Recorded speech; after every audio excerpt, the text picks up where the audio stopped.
What's going on, everybody? It is your boy Tim back with another live stream. How's everybody doing? Good to see you. Come on in, leave the door open, let somebody else come in behind you. Wipe your feet, don't wipe your feet. I don't care. Sit down. We're about to stream, and it's going to be a good one. I'm super excited about this one. This is a topic that I really want to talk about. Okay, topic I really want to talk about. And as I was, coming up with the ideals for this, some of the tips and the ideals for this stream, I was like, wait a second, why have I not done this before? Why don't I talk about this more? Travel is something that's very near and dear to my heart, and I know that there's a lot of people out there, that want to travel, and maybe looking for some tips, some advice. I think I can help with that. I know the chat can help with that. So why haven't we done this before? It's my fault, ladies and gentlemen. We're rectifying that today. We are going to talk. Shout out to everybody in the chat. How y'all doing? How y'all doing? Come on in. Good to see y'all. We're going to talk about travel, and we're specifically going to talk about traveling with little or no money. And I know this because your boy's been doing a little traveling over the past, 6, 7 years. Blessed. Hashtag blessed. Hashtag grateful. I got him here today, folks. Grateful Gorilla. He's here with us today. He's in the building. I see y'all. I dug him up. Actually, he was up on the top shelf in my closet. I dug him out last night. He's here. But super blessed and grateful that for, since 2015, been able to do some traveling and did not have a lot of money when I started. I don't have a lot of money now, but I definitely was, below that poverty line when I started when I started traveling. And I like sharing that experience because I think a lot of people just assume that it takes a lot of money to travel. And so they just feel like they could never travel. They don't have the money. Real quick, I want to shout out Angela, our faithful moderator. Thank you for always being here when you can and doing a great job. So thank you so much for that.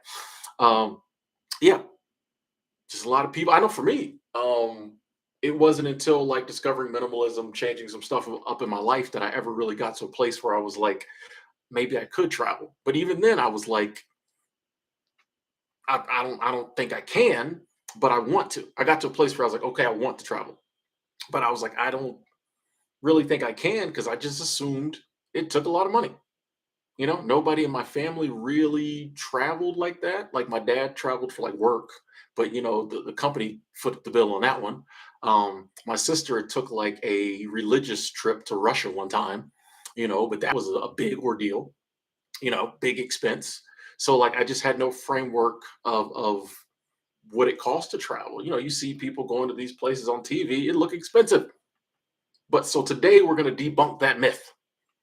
Today we're going to talk about the fact that you can get started traveling, you can live a life of travel without having a ton of money.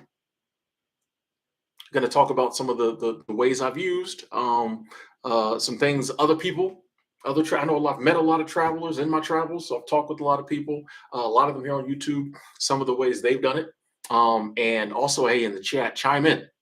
If you got anything you want to add to the discussion, please chime in. We're gonna have fun with this one, and we can talk all things travel, folks. If it doesn't just have to be about the money, anything you want to talk about, let's talk about it travel wise. Uh, let's jump right into it. So the first thing I want to say is if you think you want to travel, if you know you want to travel, research, research, research. The three R's: research, research, research. I don't know why it's so hard for me to say that. Research, research, research. The three R's, very important. Research traveling. I literally typed in how to travel with no money, how to travel with very little money, because I knew I wasn't going to have a ton of money. I've said many times, I had $1,000 when I started traveling. My buddy Ray, shout out to him, the friend I was actually down in Florida visiting for the past 2 weeks. He gave me $250 just as a, here, have fun with that. I want to help you out kind of deal. So I had $1,250 when I started traveling. A lot of people think you need 10 times that much to start traveling. You don't. So I researched, I knew I was going to have a lot of money. So I researched how to travel with no money. It's there. There's blogs, there's videos, there's TikToks, so much information on it. Streams like this one. Hey, Andrew, thank you, thank you, thank you, thank you. Coming through with the euros. That is love. Thank you so much. Super Chat Squad in the building early. I appreciate that. I appreciate that. Thank you so much, Andrew. Thank you. So I did my research, and one of the first methods I came across, and I've talked about this one many times, but I have to put it in the stream. Some people might not have heard about it. I use something called seasonal work to get started traveling. It's a website called coolworks.com, which I'm going to put in the chat right now.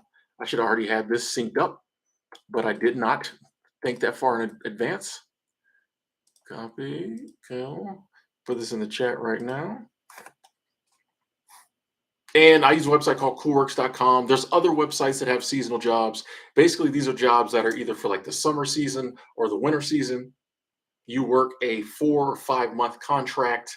And the cool thing is, these jobs, because a lot of them are in places like national parks and resorts and other kind of remote touristy places where either there is no housing or the housing is crazy expensive, a lot of these places provide housing. Nomad Terry, thank you, thank you, thank you. Super Chat Squad, thank you, Terry. That's a Super Chat train. Let's go. That is love. Thank you so much, Nomad Terry. I appreciate that. So the seasonal jobs, which are already in some really cool, awesome places, go to Coolworks, check it out. You'll see what I'm talking about. And these are in the United States. These, but they also provide housing. And so one of the biggest expenses when you're traveling is accommodations. It's the biggest expense. Your travel to and from wherever you're going can be pricey or one of the bigger ticket items, but your accommodation is the most expensive. A lot of times, the reason why people go somewhere and stay for 3 days and come back home is because you can't afford to stay at that anywhere any longer. You know, so it kind of clicked. I'm like, oh, these seasonal jobs are in some really cool places that I'd want to visit anyway. Like my first seasonal job was Yellowstone National Park, and I couldn't afford to go to. I couldn't have afforded to go to Yellowstone, with $1,200 in the bank. I could have went for maybe a week, been broke. But with seasonal work, I was able to go for the summer. I didn't finish my contract, but I had a contract for, I think it was 5 months. I ended up going to another job. That's a different story. But I was able to be there for like 2 months because they provided housing and they also provided meals. So when I saw that, I was like, oh, I'm sold. So I think back then it was like 12 bucks a day for housing and meals that they took out of your check. So it wasn't like you had to pay up front. What is that? $400 a month? $400 a month. And I was able to be in Yellowstone National Park 24/7. Went to work. I worked as a hotel housekeeper. A lot of the jobs are kind of just think of a touristy place and think of the jobs that are there. And those are the types of jobs you'd be doing. But I was able to be at a tourist location that people come from all over the world to go to that I would never been able to afford to go to back then. And I was able to be there. You go to work, you get off work, you go hiking. I got to do all the stuff that I wanted to do that other people do. Didn't cost It cost me 400 bucks a month. And I got a place to stay and food and met some pretty awesome people. So, and seasonal work is what I've been doing off and on since 2015. I'm about to get back into it because it is really cool, but it definitely helps you out if you want to travel. There are seasonal jobs outside the country. I personally don't know a website to recommend about that, but Coolworks has, if you're in the US, Coolworks has jobs all over the country. There's literally a function where you can search by state. So, tons of jobs in California, a lot of them in Alaska. Hey, if you got nothing going on this summer, there are still a lot of great jobs in Alaska. You can stay the whole summer in Alaska. You know how expensive Alaska is? I do, because every time I go visit, I forget. The food is crazy expensive up there, let alone trying to go visit like, normally. But I worked in Alaska summer. I think it was the same deal. $10 a day. It might have been free room and board. I think I might have got free room and board in Alaska. I don't really remember. And then we got like 50% off meals. I was able to spend a whole summer from May to September in Alaska, and I left with, I think I had like 500 bucks or something in my checking account when I came, and when I left, I had like 550 bucks. So like I basically spent no money. You know what I mean? So all over the United States, all different states, all different jobs. That is a great way that a lot of people still don't know about. A great way to travel or get started traveling or continue to travel if you don't have a lot of money. That also allows you to make money. That's why it's a good one, because not only is it allowing you to like get started traveling, it also allowing you to make money, save up money, because when your bills are 400 bucks a month and whatever else you might have going on, you can save a lot of money. And I was able to save up money to finance my future travel. So seasonal work, seasonal work, I highly recommend it. We might talk more about that. If you have some questions, um, we can get to that when we get to the Q&A. If you have some questions about seasonal work, ask them, and I'll be glad to answer. Another one. Now, this one you don't make no money, but another way that you can get started traveling, and I did this actually before I did seasonal work. I did. It's called woofing. Once again, let me bring up the website.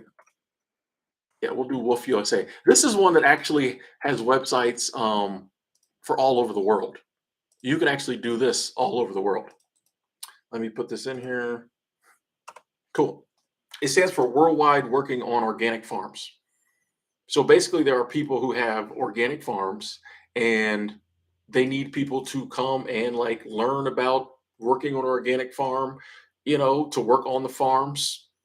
And in exchange for that, they give you room and board. You don't get paid, which I know some people's like, nah, Bill, that's no. But hey, if you want to go and work on a sheep farm in the middle of Wyoming, and be able to be there for like a month, have a place to stay, have food to eat, it's a good deal. It's travel isn't always about having to make some money. And so if you can't afford to go somewhere and pay for a hotel or pay for an Airbnb, this is a good way to trade some of your time and energy for a place to stay. And I also like the fact that I know for me as a solo traveler, one of my issues is a lot of times I go places I don't know nobody, and so while I still have fun, I feel like the experience isn't as rich as it could be because there's no one for me to interact with. So with woofing, it allows you to go somewhere and you're staying with a host family, and you've got a ready-made local who can like show you around, tell you the cool places to go, do some of these things with you. Not to mention, it's kind of fun to learn about farming and animals and all that type of stuff. Though I woofed in Florida, I was living in Florida. That was my first January 1st, 2015. I went to my woofing job, stayed there a month, and I took care of dogs, took care of horses, planted onions, or harvested some stuff. Almost got bit by a black widow. It was a my woofing host was. I don't like to speak negatively. I'll just say that if I ever woof again, it will be a better experience. We'll say that. But it was okay. I learned a lot. The horses scared me, but I learned to muck them stables out, muck them stalls out without getting kicked in the head by a horse. And the dogs were super cool. But it's a way to go places. And like I said, woofing is all over the world. I really am thinking about. I wouldn't mind woofing next time I go to Thailand. I'm thinking about that. But yeah, you can type in wolf in whatever country you want to go to, and that might be a way. If all you have is the money for the flight, you might be able to fly to another country, stay there for a month, and just wolf on somebody's farm or somebody's property. Because then you won't really need, you might need a few dollars for, you know, going places and things like that, but they're going to have your housing, they're going to help you with meals. You really don't need a ton of money. So that's an option that I think a lot of people don't know about. If you're willing to trade a little time, and it's not like a full-time job. Most of them say, hey, and they'll say in the listing a lot of times, we're looking for somebody to work 5 hours in the morning, help us bring the cows in. And there's so many different things people are looking for: farming, animals. Sometimes people want like carpentry, but they're all supposed to be based around organic farming. And I know for a lot of us that idea is appealing because it's like, I think that's cool. Organic farming, and you get to learn. You might learn a whole new profession. And you just go to the website. You do have to pay a fee to sign up for the website so they can keep the crazies out. But you sign up, you become a member. I think it's like 15 bucks a month or something. A year, excuse me. Whew, 15 bucks a year, excuse me. And then you just kind of go through the listings, reach out to people, set up the arrangement. There are reviews on there, I believe. So yeah, I think woofing is a good option that a lot of people don't know about that can allow you to travel around your country, around the world. Very little money. All you really do is get there.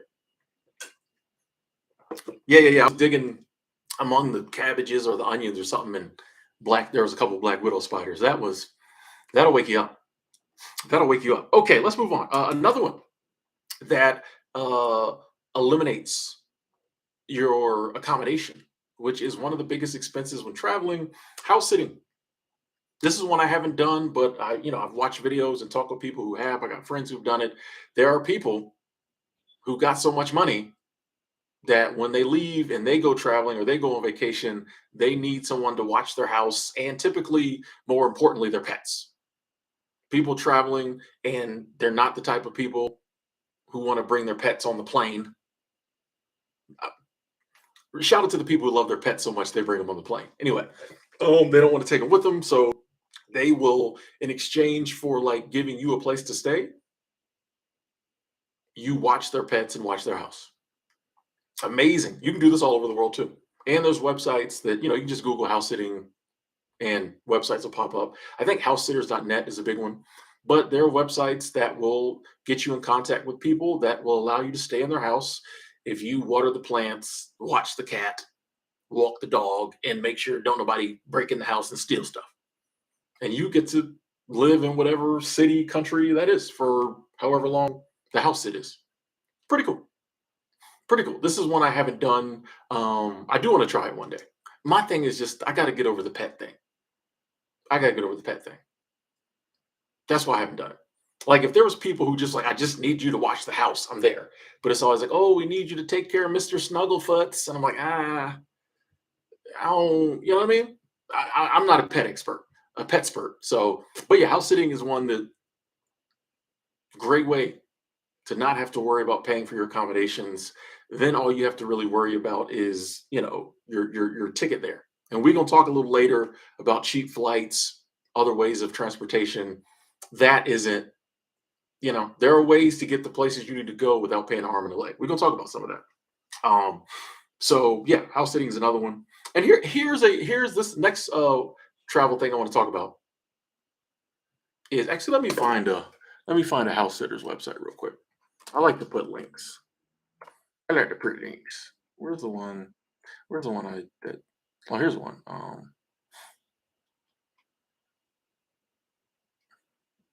Where's the one? Hold on, real quick, folks. No, that one keeps popping up, so maybe that's the.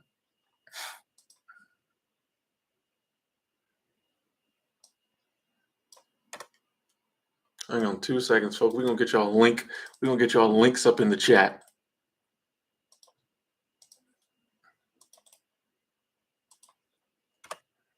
Boom. Trusted house sitters. Cool. Check it out. All right, where was we at? Oh yeah, yeah. So another way to do a lot of traveling that is pretty inexpensive, and a lot of people do it, but then I think a lot of people don't. Um, but I think I've done it. I've traveled this way, and I didn't start out this way, but I've done it. Uh, and that's the good old fashioned road trip. The good old fashioned road trip. Like I don't understand why more people don't just hop in the car and just like road trip it. You know, all you really need is the gas money. If you got a car or a vehicle set up that you can sleep in it, even if you don't sleep in it like every night. I got a Prius, and the last time I did like a pretty decent road trip, I booked hotels some nights, I booked Airbnb some nights, other nights I slept in the car. Other nights I would find like a $20 campground and sleep there. So road tripping just gives you a variety of different ways to like spend the night. But yeah, the nights that you can find a place to just, pull over and curl up and sleep, that saves you 60 to $100 that you would spend on a hotel room, and that allows you to keep traveling even longer. And that's the nice, like I slept in the Super 8 parking lot and I really didn't want to because it was like 19 degrees. But I was like, Tim, you're gonna spend $100 to go inside and sleep from 10 o'clock to 8 o'clock, 10 o'clock at night to 8 o'clock in the morning. when you can save that $100 and like that's another couple days of travel. You know what I mean? Um, so yeah, like road tripping, I think is a great one. And honestly, I feel like a lot of times when people travel, I think, and I'm not knocking the way anyone travels, but I think a lot of times when people travel, what they'll do is they'll save up and they'll go somewhere expensive. Like here's my thing. Here's a little tip about getting started traveling. You don't always have to go to the places everybody goes. If you go to the places where everybody goes, is going to be more expensive. Especially if you go to the places everybody goes when everybody goes. If you travel the way everybody else travels, the way normal people travel, that's the expensive travel.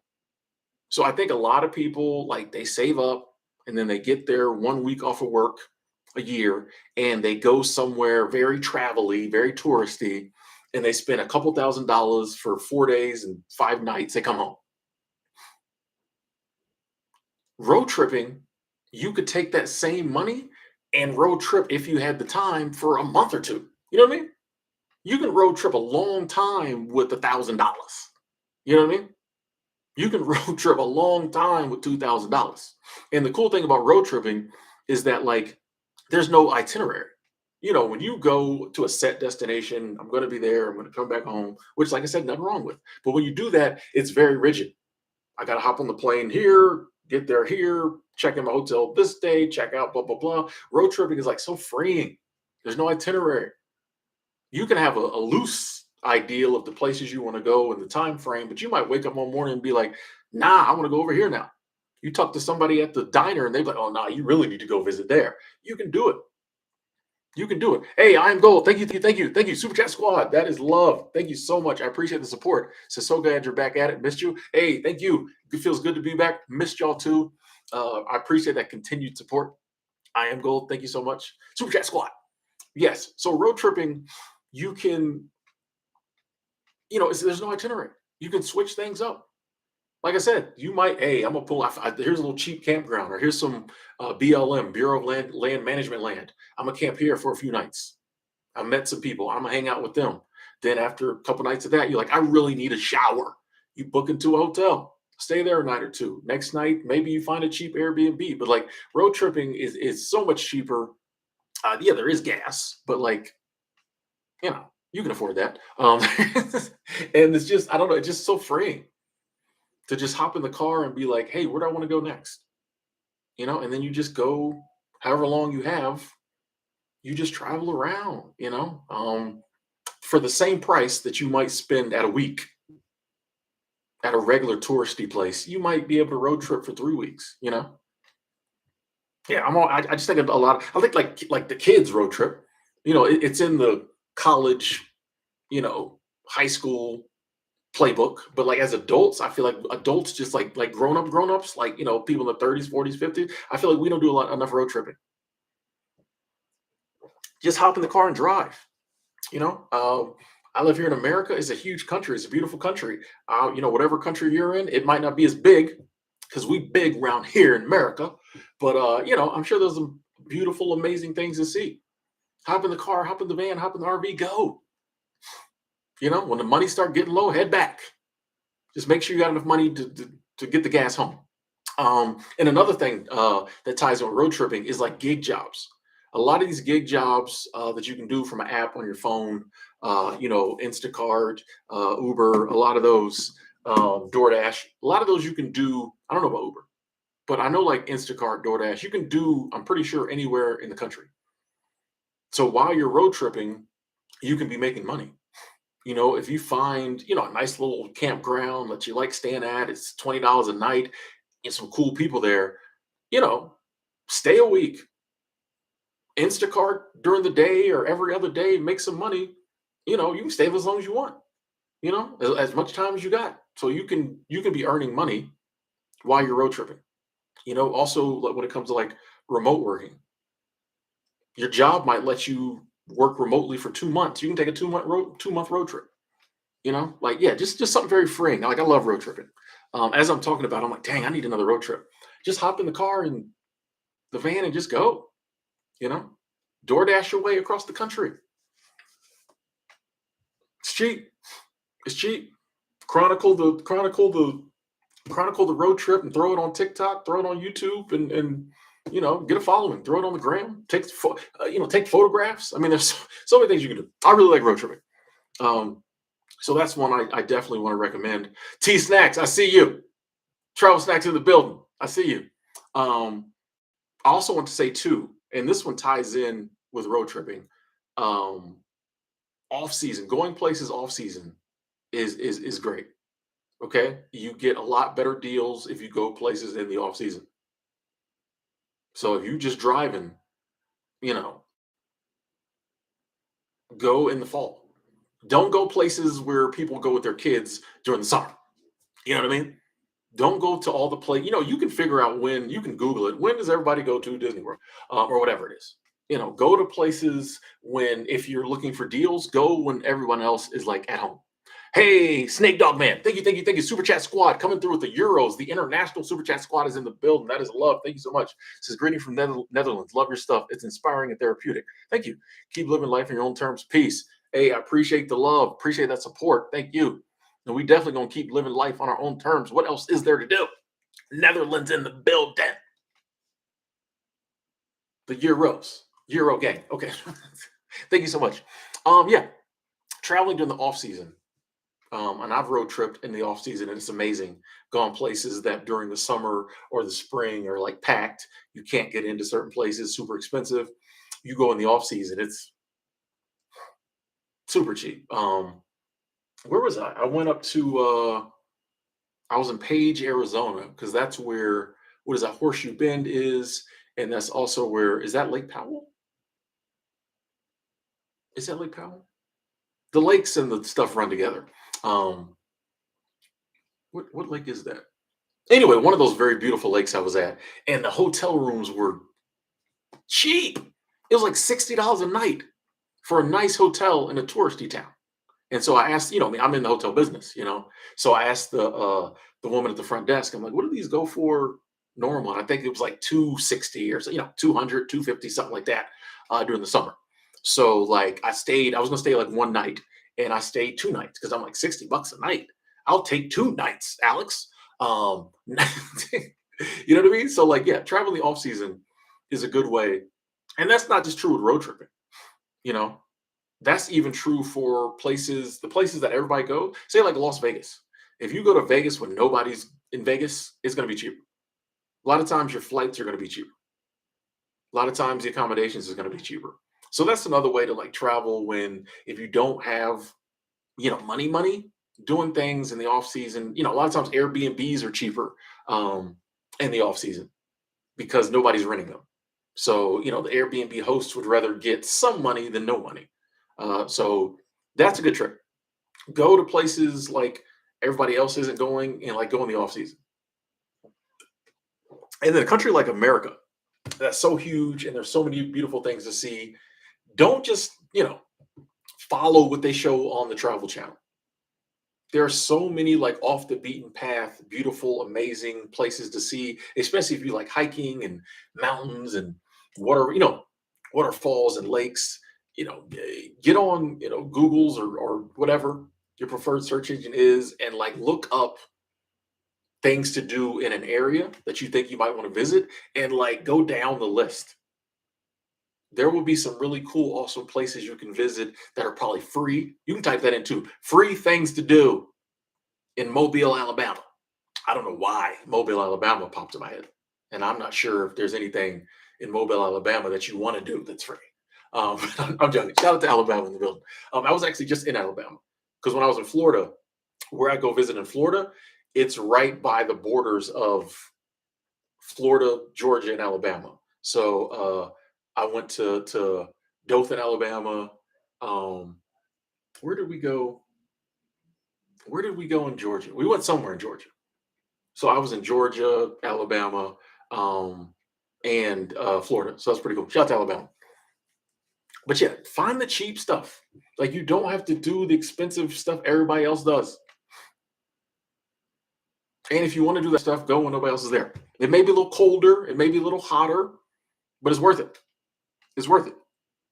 Uh, Another thing I want to mention real quick. I mentioned like seasonal work. There's also websites like Workaway and other places that are kind of similar, where you can go and work at places, and a lot of like Workaway has a lot of like campgrounds, where you can go and work. A lot of times they're looking for like couples and RVers, but you can go be like a campground host, and they'll give you a place to park, and you just take care of the campground. Sometimes they pay you, sometimes you don't. I think on Workaway they pay you, but there's a lot of little programs where, in exchange for your time and your energy and maybe doing a little work, you can have cheaper accommodations.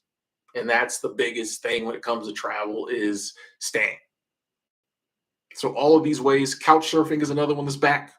Couch surfing, it went away during the pandemic, is back. I checked out the website. It's a little pricier now. I think it's like 20 something dollars a month, but it allows you to just link up with people and sleep on their couch. A little creepy, I know. But hey, it might allow you to travel. But there's so many different ways that like you can get your accommodations taken care of. All you really need is the money to get there.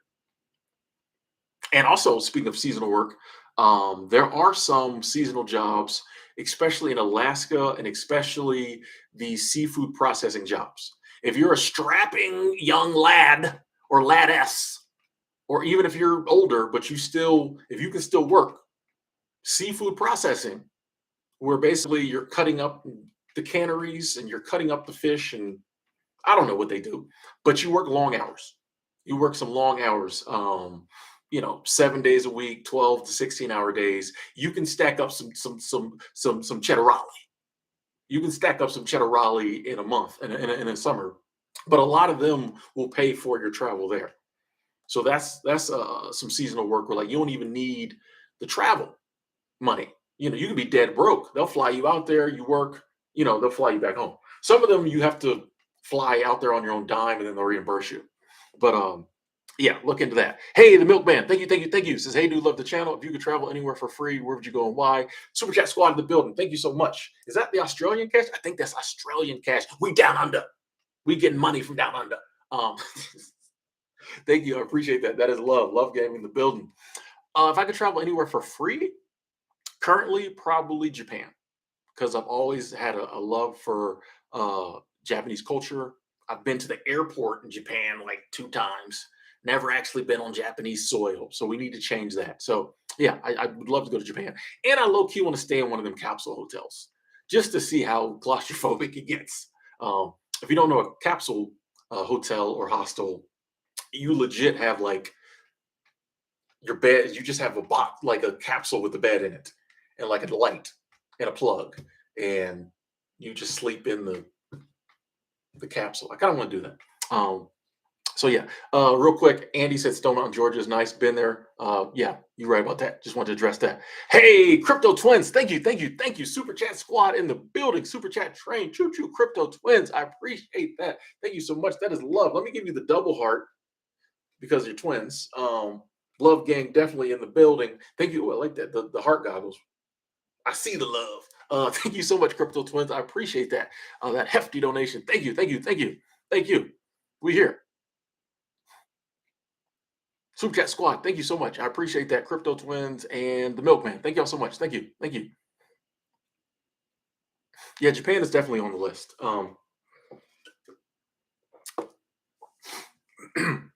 And also too, like we've been talking kind of about money, but like I feel like the reason why a lot of people don't travel is because honestly, travel takes um time and money. And I think a lot of people living a traditional lifestyle where you work, you know, 9 to 5, 5, 6 days a week, sometimes mandatory overtime, and you get 2 weeks off a month, a year, excuse me, if you're lucky. Did I say Super Chat Squad? If I didn't, Super Chat Squad. Um, a lot of people don't think they have the time to travel, so they never save up the money. That was my thing too. Like even back when I started traveling, I was making okay money. I had just never put money aside for travel because I didn't have the time. And I thought it was crazy expensive. So like looking back, I'm like, if all them years, instead of blowing my money at the bar or on women or on my friends or whatever I was blowing it on, was like, if I had just been saving, I could have been traveling. I didn't think I had the time. I didn't think I could. So like if you're somebody, even if you're working like a traditional lifestyle, living like a traditional lifestyle and working, I think this information is helpful because you can start planning. It was like, okay, I know I want to travel. Maybe the kids are going to be, leaving, going off to college, just getting out the house soon.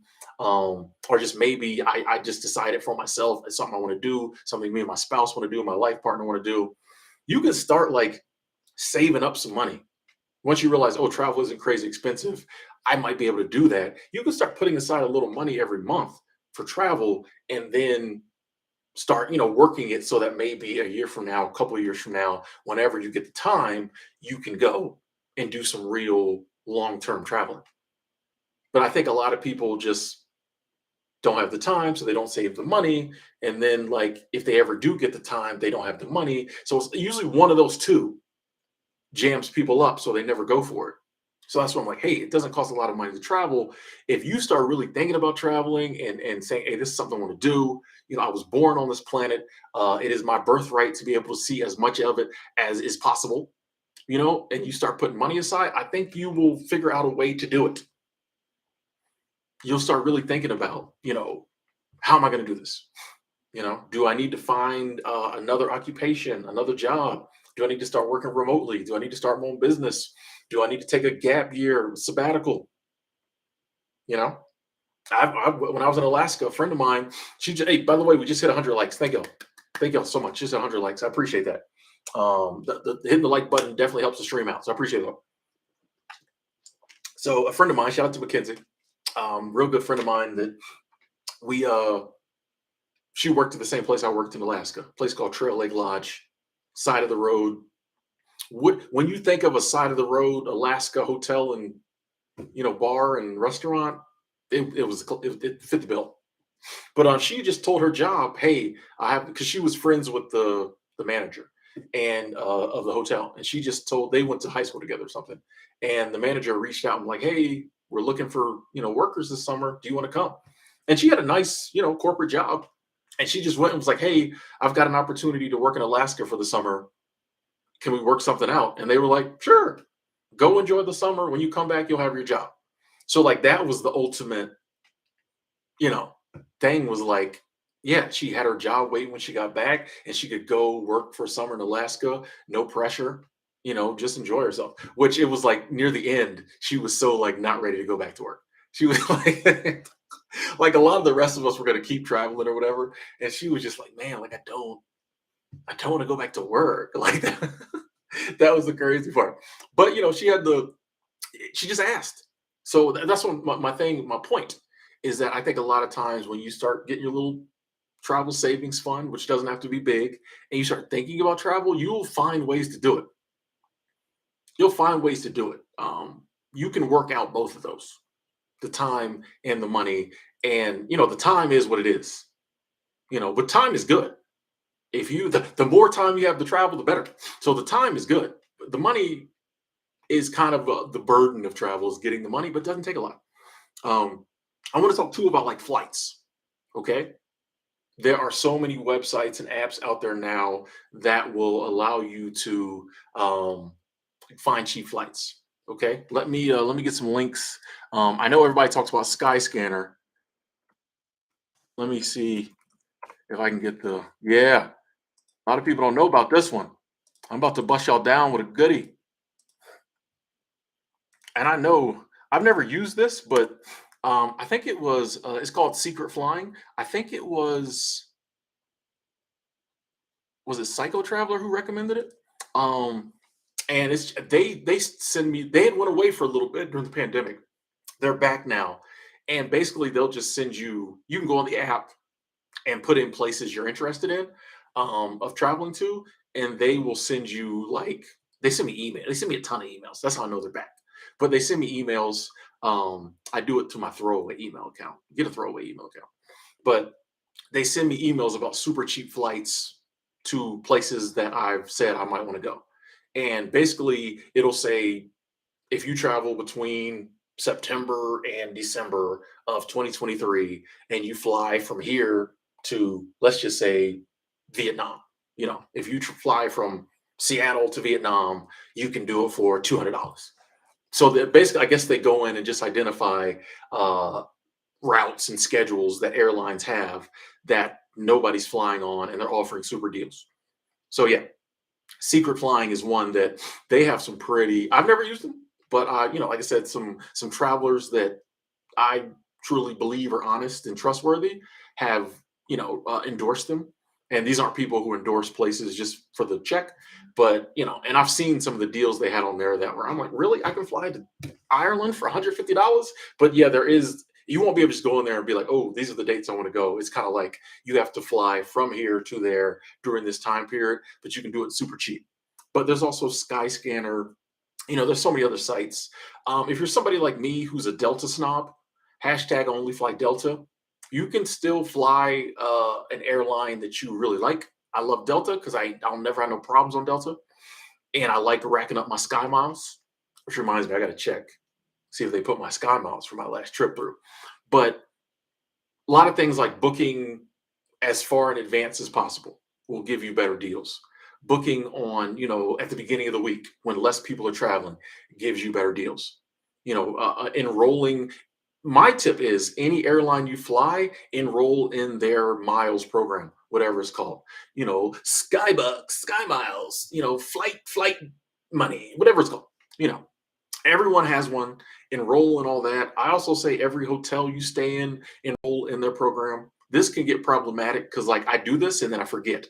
So I'll go to the days in, and they'll be like, "Are you in our days in rewards?" And I'm like, "Probably not." And I'm like, "Let me sign up." Then they're like, "Mr. Ward, you're already in here." And I'm like, "Really? Do I get anything free?"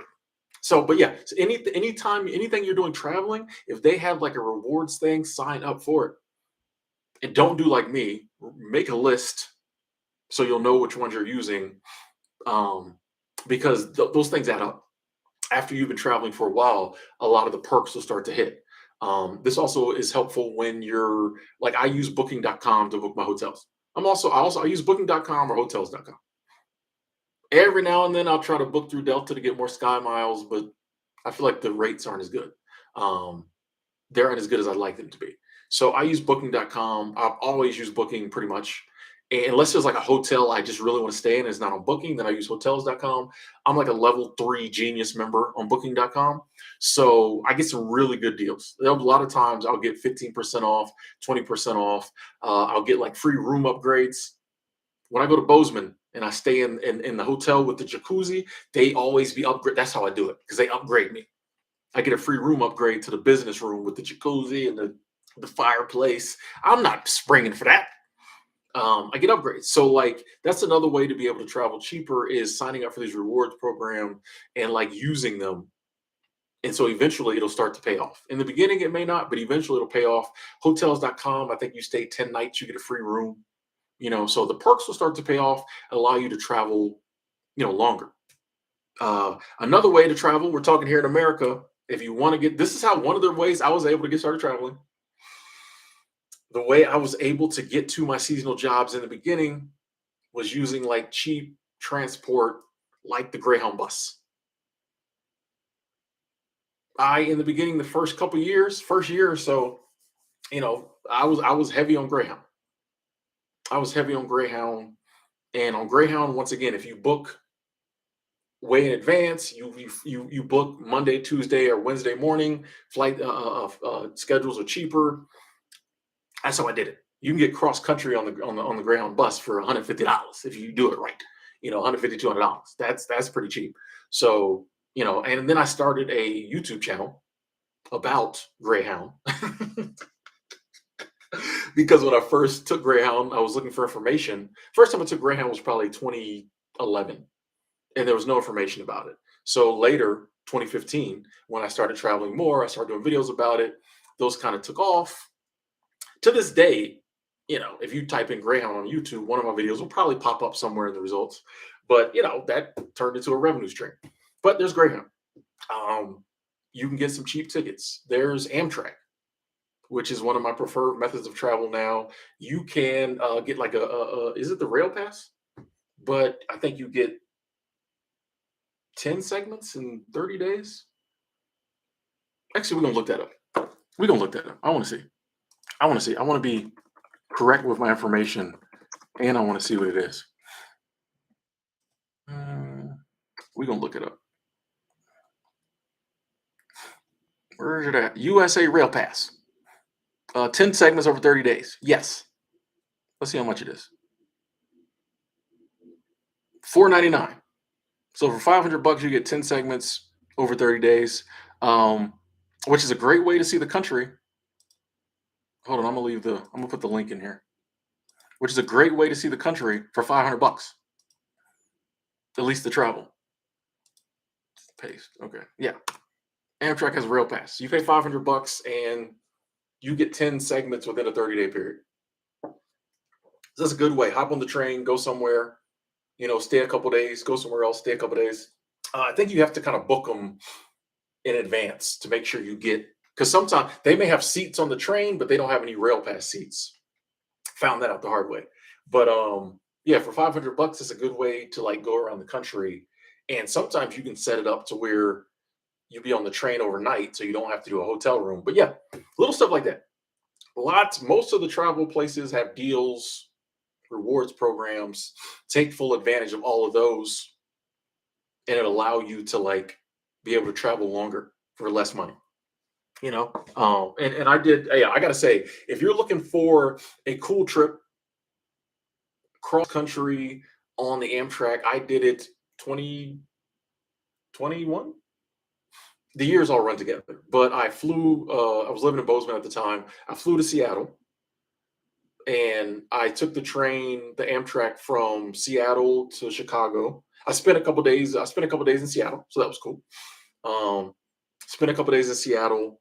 Took the Amtrak to Chicago. Spent a couple days in Chicago. Got to see the Married with Children fountain, which made the whole trip worth it. Shout out to Christina Applegate. The thirst is real, still. Um, then I took the train to Washington D.C. Stayed there a couple days.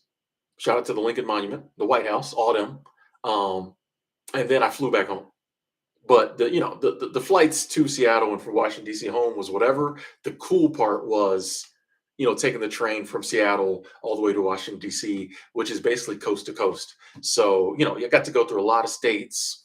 Washington State, North Dakota, Montana, Idaho. I think it went through like Wyoming, Wisconsin. Excuse me. A lot of those states that no one really goes to. I got to go through on the train. And then the East Coast stuff. Hey, another movie making channel. Thank you, thank you, thank you. Super Chat Squad. That is love. Thank you so much. I appreciate that love. Thank you. Thank you. But yeah, that was a trip. Thank you so much. That was a trip. I appreciate the support. Um, that was a trip that the Amtrak portion of it, I think, might have been, since I booked well in advance, 300 bucks maybe, I think, the Amtrak portion to go across the country. 300 bucks maybe. I think one segment was one something, the other one was two, so maybe 320. I don't know. It was not much to go across the country. And you're on an Amtrak train, which now you're gonna have a couple dollars for the meals, because they proud of that food on Amtrak. They do not give it away. But to just sit on the train, I think it took 3 days. The train travel total might have been 2 days, 3 days. You just sit on the train, look out the window. It's pretty cool. Pretty cool way to see the country. You got to worry about driving. You just sit on the train, stare out the window. You go to the observation car and look at the scenery. There's some really cool places on the train that you go through, especially like up, Montana, places like that. The train goes through places that you can't drive through. So that's a pretty cool trip.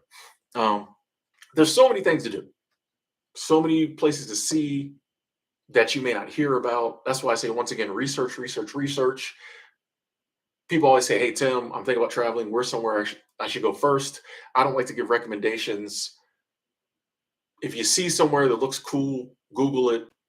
Find if it's super touristy, you can Google places like so and so. There's a ton of, if you like national parks, there's a ton of national parks. If you don't want to go to Glacier or Yellowstone or some of the other cool ones when everybody else is there, you can go to one that a lot of people don't go to. A lot of cool, amazing things to do. Doesn't take a ton of money. You know, you just gotta get going. And I think once you realize, okay, There's ways to do this. You start researching it. That love, that joy will come up. You'll really get excited about it. You're like, hey, I'm gonna do it. Retired 2019s in the chat. Speaking of, I was talking about road tripping earlier, and I was saying like how a lot of people, older people, the 20 somethings do it, but we get our 30s, our 40s, our 50s. We don't road trip. Here's a man that road tripped. Actually came to visit me on his road trip. Had a great time. So yeah, hop in the car, drive. You know, see the country. Anyway, so that's kind of my spiel, ladies and gentlemen. I want to go to the chat now. So if you have any questions, anything you want to talk about, let's talk about it. If I can answer any questions, cool. You got experiences you want to share? Let's get to it. Yeah, I'm shutting up. Well, I'm not really shutting up, but I'm shutting up with my spiel. We're gonna have some fun in the chat now.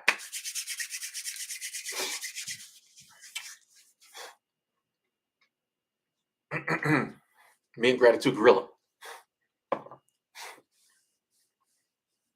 Hey, Jay Sheets, I love that. Past few years, I did many high managerial positions, but the extra income was wasted on health problems due to work stress. Decided that tomorrow I'm going part time to follow my goals and meaning. Hey. That's the thing. A lot of times we do things in life because we've been taught that's the move. You get a job, you go up the ladder, blah blah blah. That may not always be the move for all of us. Some people do that; they love it. Very driven, very career oriented, very ambitious. Some of us aren't. So like sometimes you'll find yourself doing things like that, and later you realize, well, that may not be what I want to do. You know, um, that's like even me. I wasn't like on the corporate ladder, but back before I started traveling, I was the foreman at one of the bigger, and I like to think better, lawn care companies in Gainesville, Florida. I was making decent money. I was that dude. There was the owner, then there was me, and then there was everybody else. Like I was that dude. You know what I mean? And I loved the job, and I had a great boss. But like, I mean, I'm sure if I stayed there, I probably could have. I don't know. I'm sure he would have had even more. The day would have came when I would have probably been running it, and making even more money, running it totally. But I was like, that really ain't what I wanted to do. You know what I mean? Like it was cool, and I had a great boss. Shout out to John. I've been blessed to always have pretty good bosses, but wasn't what I wanted to do. And I think a lot of times I wanted to travel. So a lot of times we when we finally stop, we realize like, wait a second, this may be cool, but is this what I want to do? And definitely if like it's stressing you out, nah, you got to switch that up, do something different. Do something different. Three benefits of travel I experienced, Ricky. I've got to see more stuff. So that's a big one. Is I've just been able to see, I've been able to see more things. Cool. Just I was up in the Grand Canyon, beginning of this year. That was bucket list. Been to the Grand Canyon. You know what I mean? What was it, a couple months ago? Walked across the Golden Gate Bridge. Stuff like that, which isn't huge, but it's huge. Especially when we talk about the Grand Canyon because it's huge. Didn't know there's not railings around the Grand Canyon. Did not know that there was not railings. Some portions there's railings, but other portions you can literally walk right up and fall into the Grand Canyon. I'd be curious to know how many people get pushed. But yeah, and that fact, it fascinates me. Little just place I've been able to see, place I've been able to go. Another benefit is people I've been able to meet. I was checking my phone because a friend of mine just messaged me. One of the really good friends I met through travel. Met a lot of awesome people through seasonal work I would not have met if I stayed in Gainesville, Florida. My tribe has expanded. I'm all about finding your tribe. And for a lot of us, the reason there's not more members in our tribe or we haven't found a tribe is because our tribe ain't where we at. And sometimes you got to get out there, put in the legwork. If you live in America, there's 300 million people in America. If you just stay in Knuckle, Kansas, population 5,053, you're not going to meet all these people, even with the internet. So, like, sometimes you got to get out there and, like, meet people. And so many of the people I've met traveling, we became friends, like, almost instantly. You sat down at the lunch table in the employee dining room at a seasonal job and, like, we're friends, you know? you just, yeah, or I went online and was looking up something about travel, and someone had a video about it, and you message them, they message back. You meet them one day, you're friends. So the amazing people I've been able to meet all over the country and people from all over the world. You know, I got friends in like Russia and Thailand and Poland, and I mean that's just awesome to me. Like that, sometimes world events going on. I got people that I can message and hey, what's really going on with that? Are y'all okay? Um, I really worry about my friends in Russia these days, but that's another benefit. Just knowing so many cool, awesome people that I would not have met in Florida. And the third one is that travel has really expanded like my mind. It has. You just see more and you learn more. My confidence has gone up because especially when you solo travel, or even if you travel with someone, there's a lot of things you run into that you can't plan for, and you have to figure them out. So your confidence gets up. You hop on a plane and fly to a city you've never been to before, and you stay there for 3 4 days and fly back home. You're more confident. You drive across the country to a state you never been to before, and you stay there for a week, and then you come back home. You drive back home. You're more confident. You hop on a plane, fly halfway around the world, and spend 2 weeks in another country. You're more confident. And you just see, even within the same country, you see different peoples and different regions and different cultures and different attitudes. And some of them you might not totally agree with, but you get to see it. Travel just expands your horizons. Like it's you start to, and one of the things I really appreciate, especially in America, I don't know if this is in other countries, but they try to make it seem like this country is so divided and everyone hates each other. And I know for a fact this isn't true because I be places, and it's fine. I've experienced the love everywhere I've been. Everywhere I've been in America, I experienced the love, except for like one place I went, and I just didn't like the vibe, and I left. Um, there's been other places I didn't like the vibe, and I stayed and experienced some love, but other than that, like, and even that wasn't like I didn't experience any hate. I just wasn't feeling the love. But 99% of the time, I go places and it's fine. It's fine. Feel the love. I was in the grocery store today. I was in the Safeway today. And I'm not gonna hold you. I wasn't, it was cold outside. I had this on, so I was a little chilly. So I was trying to get in the store, get my chicken thighs, get up out of there. So the dude in front of me, he's a white dude, probably in like his, 50s, 60s. I wasn't paying him no attention because I was in my zone trying to figure out how much these chicken thighs was gonna cost me. I was in my zone. I seen him turn around and look at me. And that part of your brain is like, why is this dude looking at me? So I continued to like, I saw him out of my periffs. I continued to stare ahead. Um, and he was like, tell the truth. Can you dunk? Or something along the lines. He's like, tell the truth. I think he said, tell the truth. You probably still can dunk, can't you? Or something like that. And I was like, not these days. And we had a really good laugh. He like slapped me on the shoulder and he was like, yeah, I threw a tennis ball down once. And I was like, yeah, a few years ago I could get up there, but not anymore. We had a little moment in the store.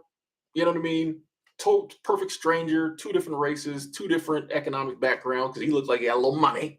Um, that has happened to me all over the country. Just people were super nice, showed me love. Um, so I know this country and the world is not as divided and divisive and as hateful as people say. I would have never known that if I didn't travel. You know what I mean? So like that's one of the things I really love about it is I know the love's there. I was in Kanab, Utah, and at the gas station when I walked out the door, the dude was like, "Love you, man." I'll never forget that. I was like, "Love you too, bro." Like, you know what I mean? Hey, like, and we didn't even, he had told a couple jokes when I was buying my honey bun and my gas or whatever. But just walk out the door. He's like, "Hey, love you, man." And I was like, "Hey, love you too, man." And the other lady kind of laughed, and I'm like, "Bro, like, you can't. I'll be places. It's fine."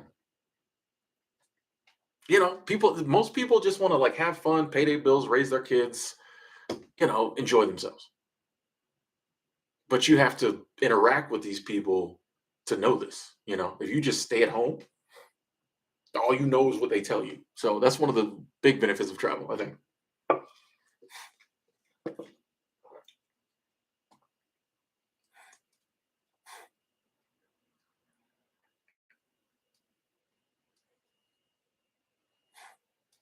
Yeah, Kiara, most people don't have malicious intent.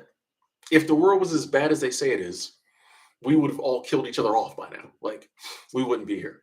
Um, and I definitely, when it comes to like international travel, I think it's helpful, especially for like Americans who we're raised believing we have the best country in the world.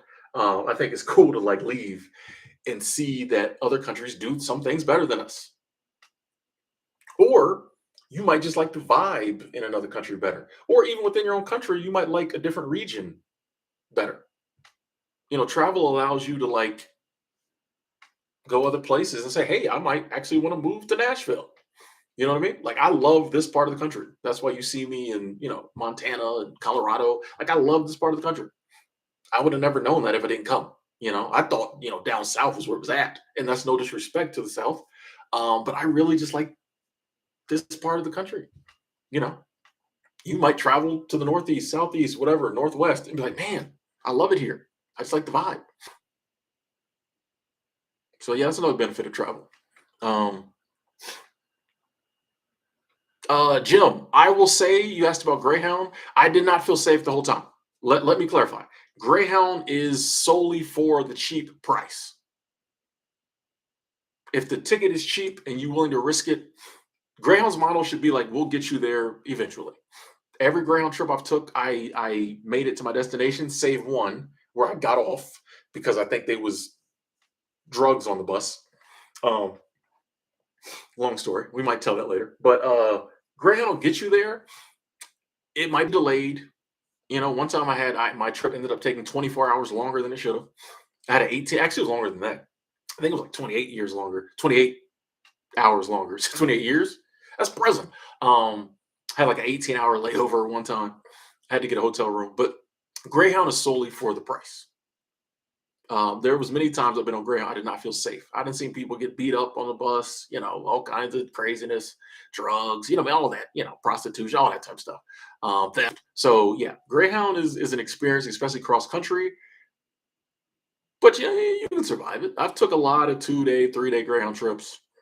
You might feel like death when it's over, but if that's your only option, take it. But once your money, your coins get up, hashtag only flight Delta now.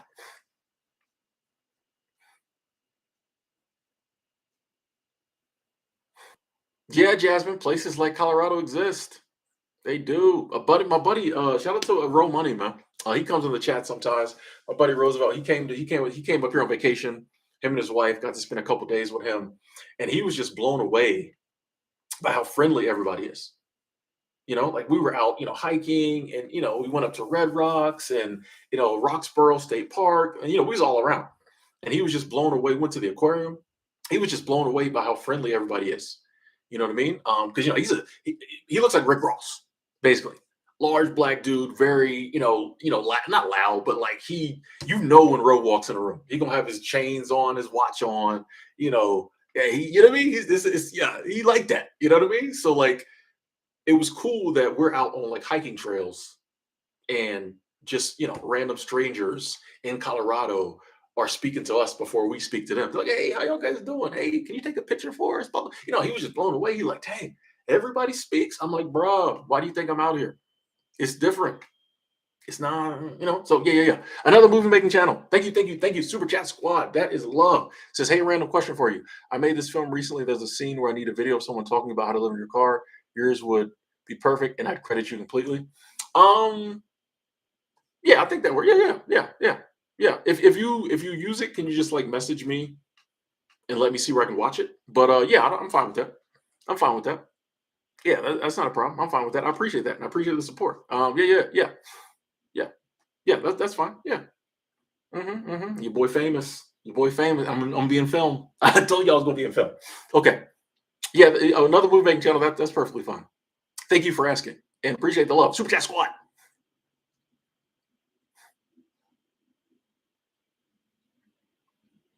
Yeah, Jay Sheets. If you're gonna get on Greyhound, one of the tips, sit near the front.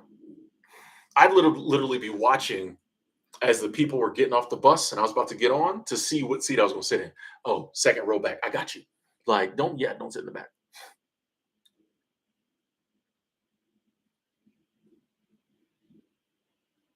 That is true, F. Eric. Amtrak has a bus network. Yeah, so sometimes you can get to cities that don't have a train station on the bus. I've done that before. Actually, one time there was a derailment somewhere, and so our bus stopped at like a station, and I had to, excuse me, my Amtrak train stopped at like a station, and I had to get on one of their buses to go to the next one because the rails were out of commission. It was kind of cool. It was only like five of us, and like we were on the bus and we stopped somewhere, and I think we got something to eat, but it was pretty cool. Yeah, so Amtrak has buses too.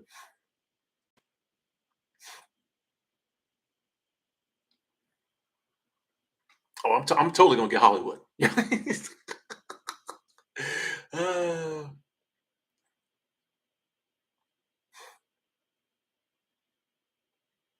yeah, Greyhound's like Greyhound. All buses, I feel like, are the same. People try to get as far away from authority as possible. It's like school, it's bus. Like anytime there's an authority figure, the ne'er do wells always try to get as far away as possible. So when I'm on the bus, I'm trying to be up by the driver. When I get on the train here, going downtown, I get in the front car, up by the conductor. Like I'm always up front. I'm that dude. Tom, exactly. Travel gives you perspective. Exactly. If all your perspective is coming from other people's opinions, like the news, or other people who haven't traveled, it's you know, it's not going to be true. That's why I love talking to other travelers and hearing what they have to say about places because I know they know. You know how many people gave me advice about Yellowstone when I was about to go who'd never been? Oh, I heard that volcano under Yellowstone's going to erupt. I heard the bears. I heard the buffalo. I heard the blah, blah, blah, blah. So many people who'd never been to Yellowstone gave me advice on Yellowstone, all of which was erroneous. You know how many people, this one really bothered me. You know how many people gave me advice on Mexico who'd never been to Mexico when I said I was going to go to Mexico?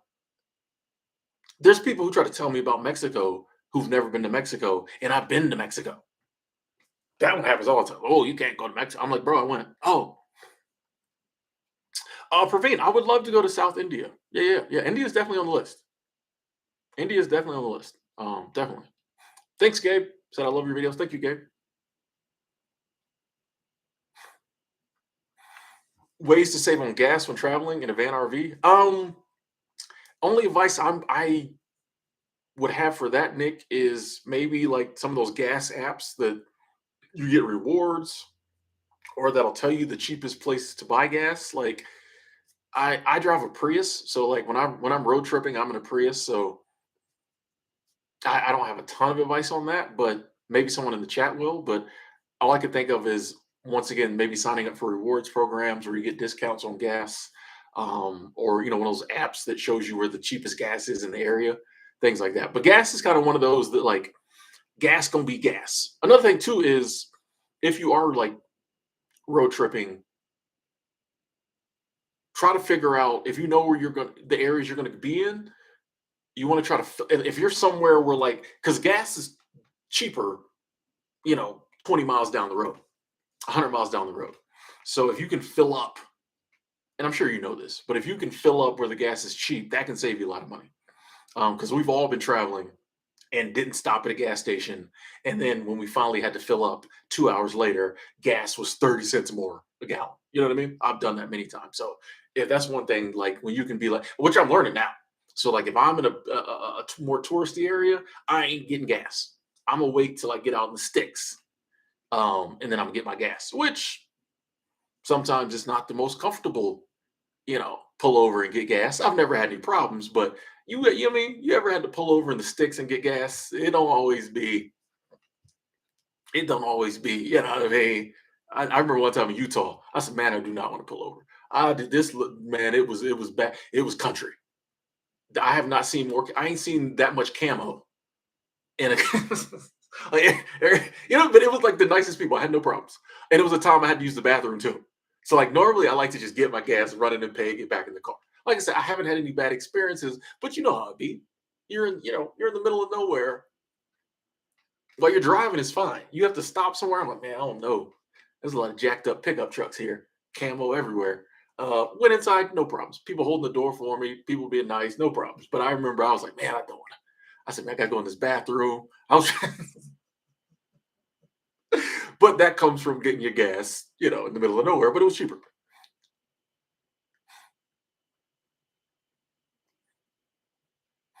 Aisha checking in, lurking. Okay, okay.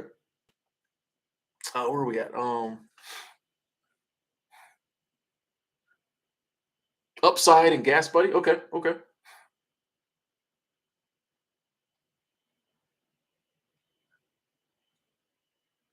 Alex, I went to Bangkok and Chiang Mai when I was in Thailand, and I went to Manila when I was in the Philippines. So I like going to the capital cities.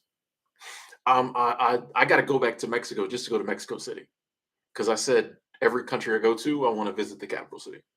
So yeah, went to Bangkok, Chiang Mai, and then the Philippines. Went to Manila. Another person saying Gas Buddy's a good app. Okay, okay.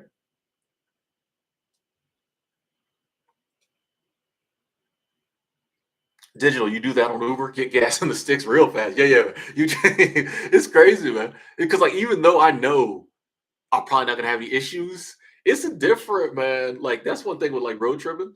Um, it's different when you in the middle of nowhere and you have to stop somewhere. Like it's different, man. You're like, man, because all that stuff. Even though I'm not scared, because obviously if I was scared, I wouldn't be doing it. Or I'm not like too scared. Stuff pops in your head.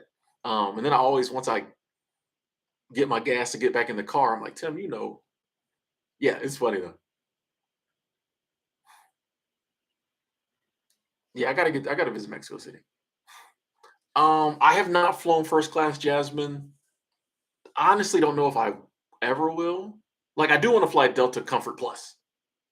That's about as fancy as I get. And I'm gonna try to work it so that they upgrade me for free or something, or I use Sky Miles to do it. But I don't like first class. I don't know. I don't know what the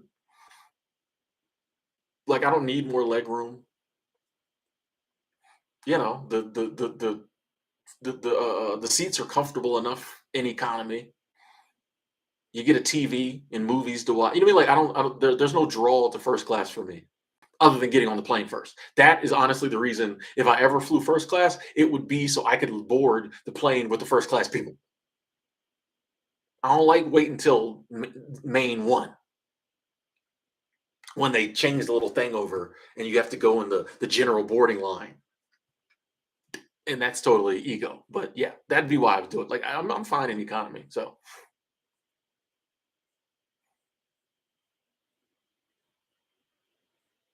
F. Herrick said not worth paying first class, four times the price for very little extra comfort for a short period of time. That's what I was thinking. Like there's nothing about it other than the flex that like yeah, if a company was paying for it, cool. But like I'm not gonna pay. I'm good in economy, man. I'd rather use that money to stay longer at my destination or get like a better hotel, a better Airbnb, where I'm going to be longer. Like, what do I need first class for a 4 hour flight? That's just me.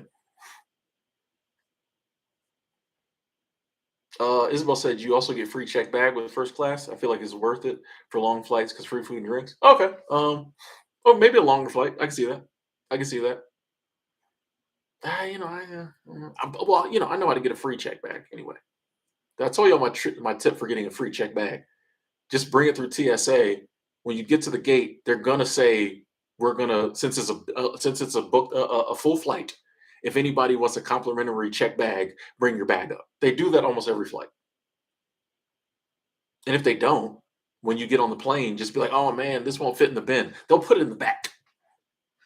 Little tip, little tip. And on Delta, I only fly Delta, but like on long, you get free food anyway. So on the longer flights I've taken. So like that's for me. Like if I'm on a long flight, like going overseas or somewhere, you get free meals anyway. So like, and I don't drink alcohol. So for me, there's just nothing that there's no draw. Like I don't need to lay down. I'm good. You know what I mean? Like I don't know. Like I'll keep that money. Michael says, have you ever thought about buying some land or property? Property, no, but land, yes. That is in the books to do. So yeah, I would like to have some land where, you know I can go and park, put up a tent, maybe put up a little shed or something like that. Uh, but yeah, that's yeah, in the works. Yeah, that's something we want to do.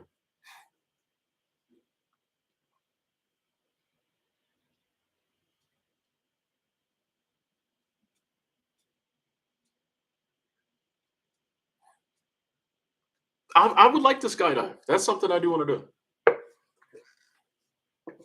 Um, yeah, I think that's something I would like to do. Be a good experience.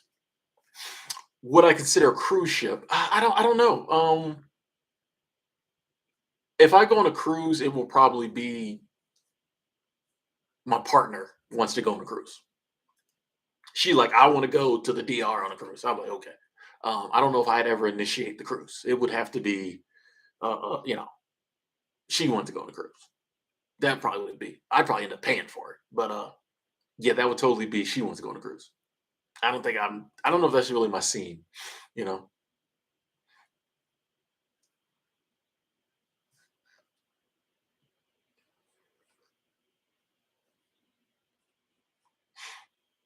Colton. I've never rented a car or bike internationally. I just like to walk. Um, I like to walk around. I like to go to parks. All the major cities have public transportation and Uber or Grab or place I've been. You know what I mean? So like, yeah, for me, like I ain't trying to drive overseas. I don't be trying to drive in America that much, unless I'm like road trip, something like that. But yeah, I walk or take a taxi or Uber something like that.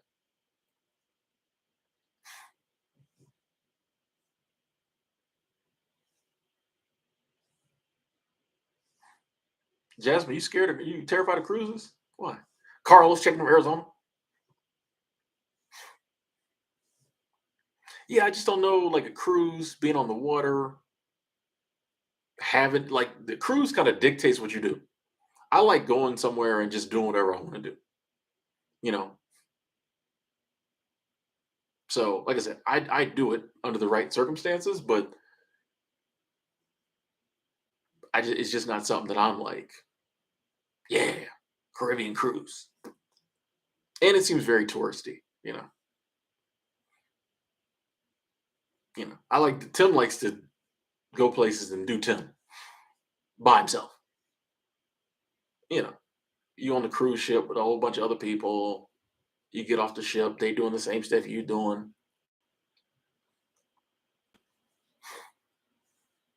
I don't know if I would be scared that it was gonna. I don't get scared that the travel methods I use. Like I'm the first time one of the first couple of times I flew.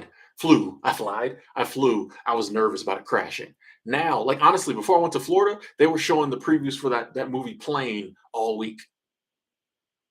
Some movie where the plane crashes and they have to fight gorillas in the desert or jungle. I don't know, but like I'm never scared my plane is going to crash.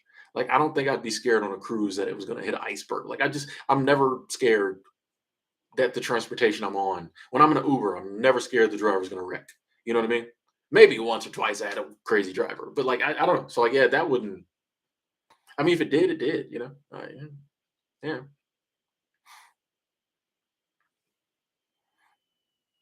Keith said, "I'm scared of cruise ships. I'll catch STDs 100%."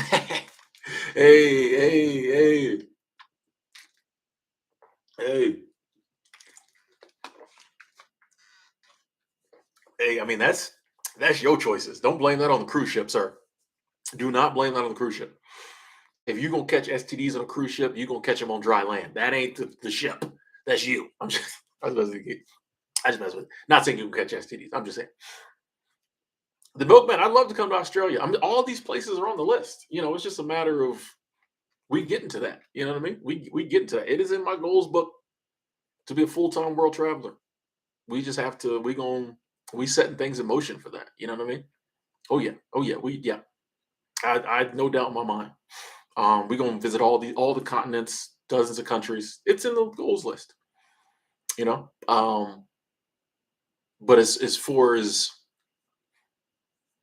I do want to set it up properly. Yeah. but it's coming. I want to at least take one trip out the country this year, probably in the fall. That's the goal. So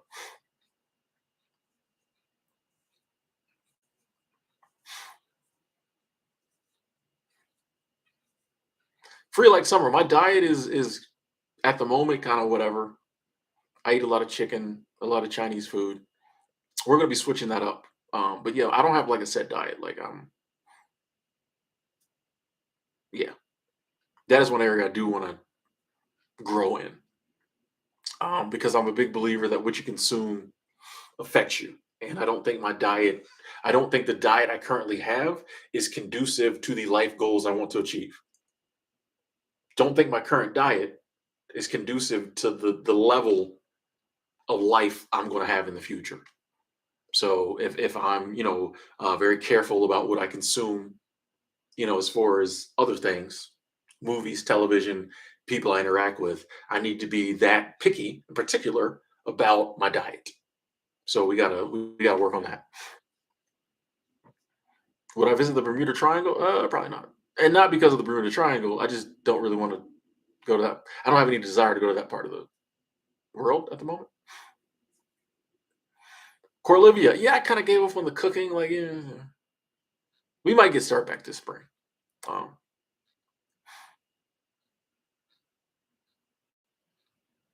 yeah, you are what you eat. Actually, I'm about to order that book off Amazon. My mom gave me that book years ago, and I didn't read it. So I think I'm going to buy it again and read it because I want to learn. I'm getting back to learning and researching. I want to learn about diet. Yeah.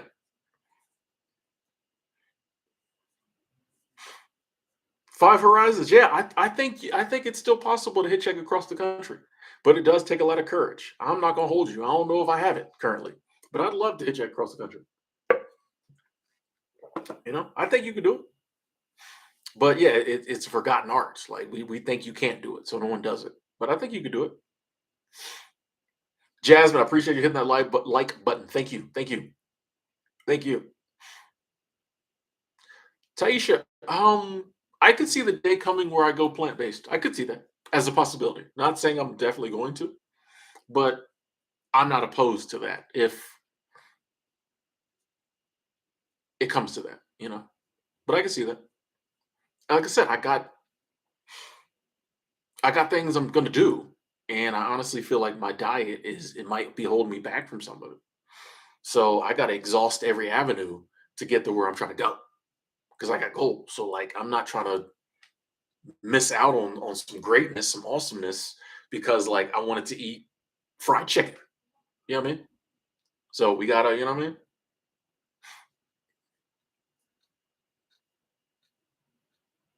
And the thing about going plant-based too is like you have to be in an environment where you have access to all that. So, that's always something I gotta factor in too. Um, but in future, I think I will factor that in when I'm going to a seasonal job or gonna live somewhere. What's the is it a food desert? Like what is do they have access to healthy foods? So yeah.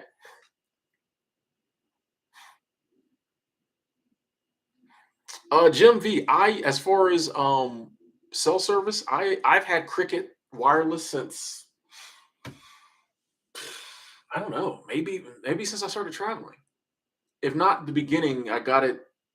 When did I get Cricket? I might have got Cricket in Big Sky. I got Cricket somewhere along, 2017. I don't know, but I've had Cricket for years, and I typically have better service than anybody, or just as good service. So yeah, I use Cricket. I love the fact that it's basically pay as you go. There's no contract. Do any other places have contracts anymore? Maybe they do. I don't know. But yeah, I just pay my little money every month. I got two phone lines, both unlimited, and I got a free mobile hotspot, which I think that's pretty standard now, maybe. But I remember last year when I was in Florida, since they ain't got Wi-Fi out there in the woods of North Florida, where my friends stay, um, I had to pay for like 10 gig mobile hotspot. It was like $10. It was cheap, but this time, like I had a free mobile hotspot, so I got to like watch my basketball games on YouTube. Um, and my shows on Amazon. So that was cool. So yeah, I got Cricket. I don't. I'll be paying. I pay my bill in advance a lot of times, or I pay extra. So I don't know. Last time I was at the Cricket store, the girl in there. said she could give me a discount. She did. So I think for 2 lines, unlimited, free mobile hotspot is like $90, I think. I don't know. But yeah, I love cricket. I've had cricket for years. I typically have, if anyone has service, I usually have service. It's rare I'm somewhere that someone else has service and I don't. So yeah, I like cricket.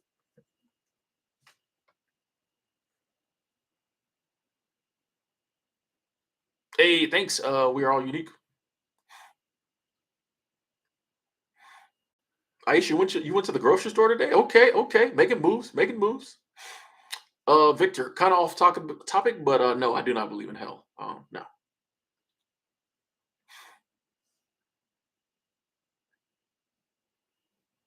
Uh, well, F. Herrick, you said can't you get healthy food wherever Instacart is available? But Instacart isn't available everywhere. A lot of the places I go, they don't have Instacart. Some of them, like Instacart doesn't make the food available. There has to be stores that have it. You know what I mean? So there's lots of places that don't have stores with healthy food. Google food deserts, and it'll show you there's lots of places in this country where they just don't have access to healthy food. So, and most of those places probably won't have Instacart, and if they do, if the stores ain't got it, Instacart can't bring it to you. So, yeah.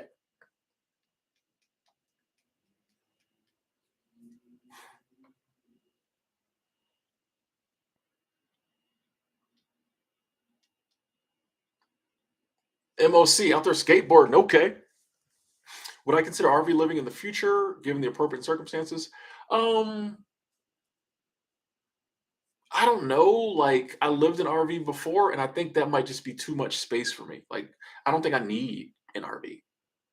Like if I wanted to like live in a vehicle, if I found the right van, it'd probably work for me. Like so, I don't know. I think RV might be too much space for me.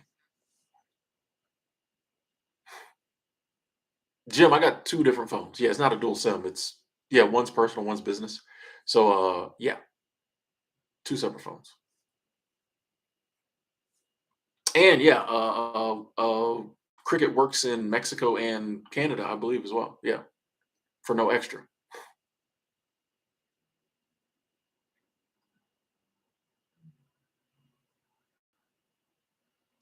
Hey, Tom, glad to hear you're coming out the other side of some hard times. That's awesome. And yeah, glad to hear therapy worked for you.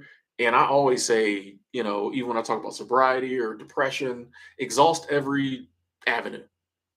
So if you need therapy, whatever, go for it. Whatever you got to do to get through the hard times, because then you can. It's really it's hard to live your dreams when you're struggling, when you're down. So do whatever you got to do to get to the other side of that, so you can start living the awesome, amazing life that the universe, God wants you to live. Because I firmly believe that we were put here to have amazing lives. Like we were not put here to like suffer. Suffering is part of it. It's part of the experience. But I think, that which put us here wants us to like have an amazing life. If not, why put us here? You know what I mean? Like, see you, Praveen. Carlos posted at the laundromat. Okay.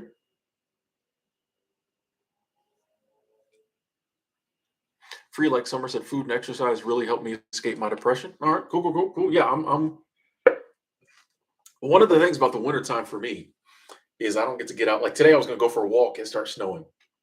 I can tell when I'm walking more, exercising more, yeah, my mental health is better.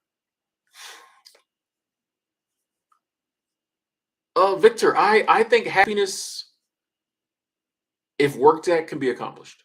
Um, I totally believe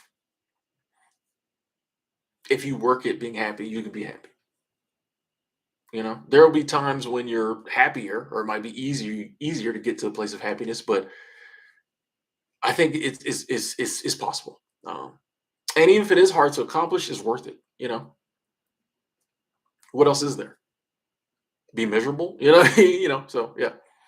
Alexis, I've never been to Toronto. Well, I think as a kid I might have been, but I haven't been as an adult. KK vlogs, exactly. We're meant to be happy, have joy. Like it's crazy we don't see it that way. Like we really believe that like we're put here to like suffer. No, suffering can be a part of it. It is a part of it. But like a lot of time that leads to growth, which leads to a better life. So like I think that's why it's like that. But like, nah, we're put here to have an amazing time, have an amazing experience. And once you look at it that way, I think the experience starts to get more amazing. You're put here to do the things you want to do. And if travel is one of those things, like if you really want to travel, then that should be at like the top of your list. And it should be like, how can I make this happen?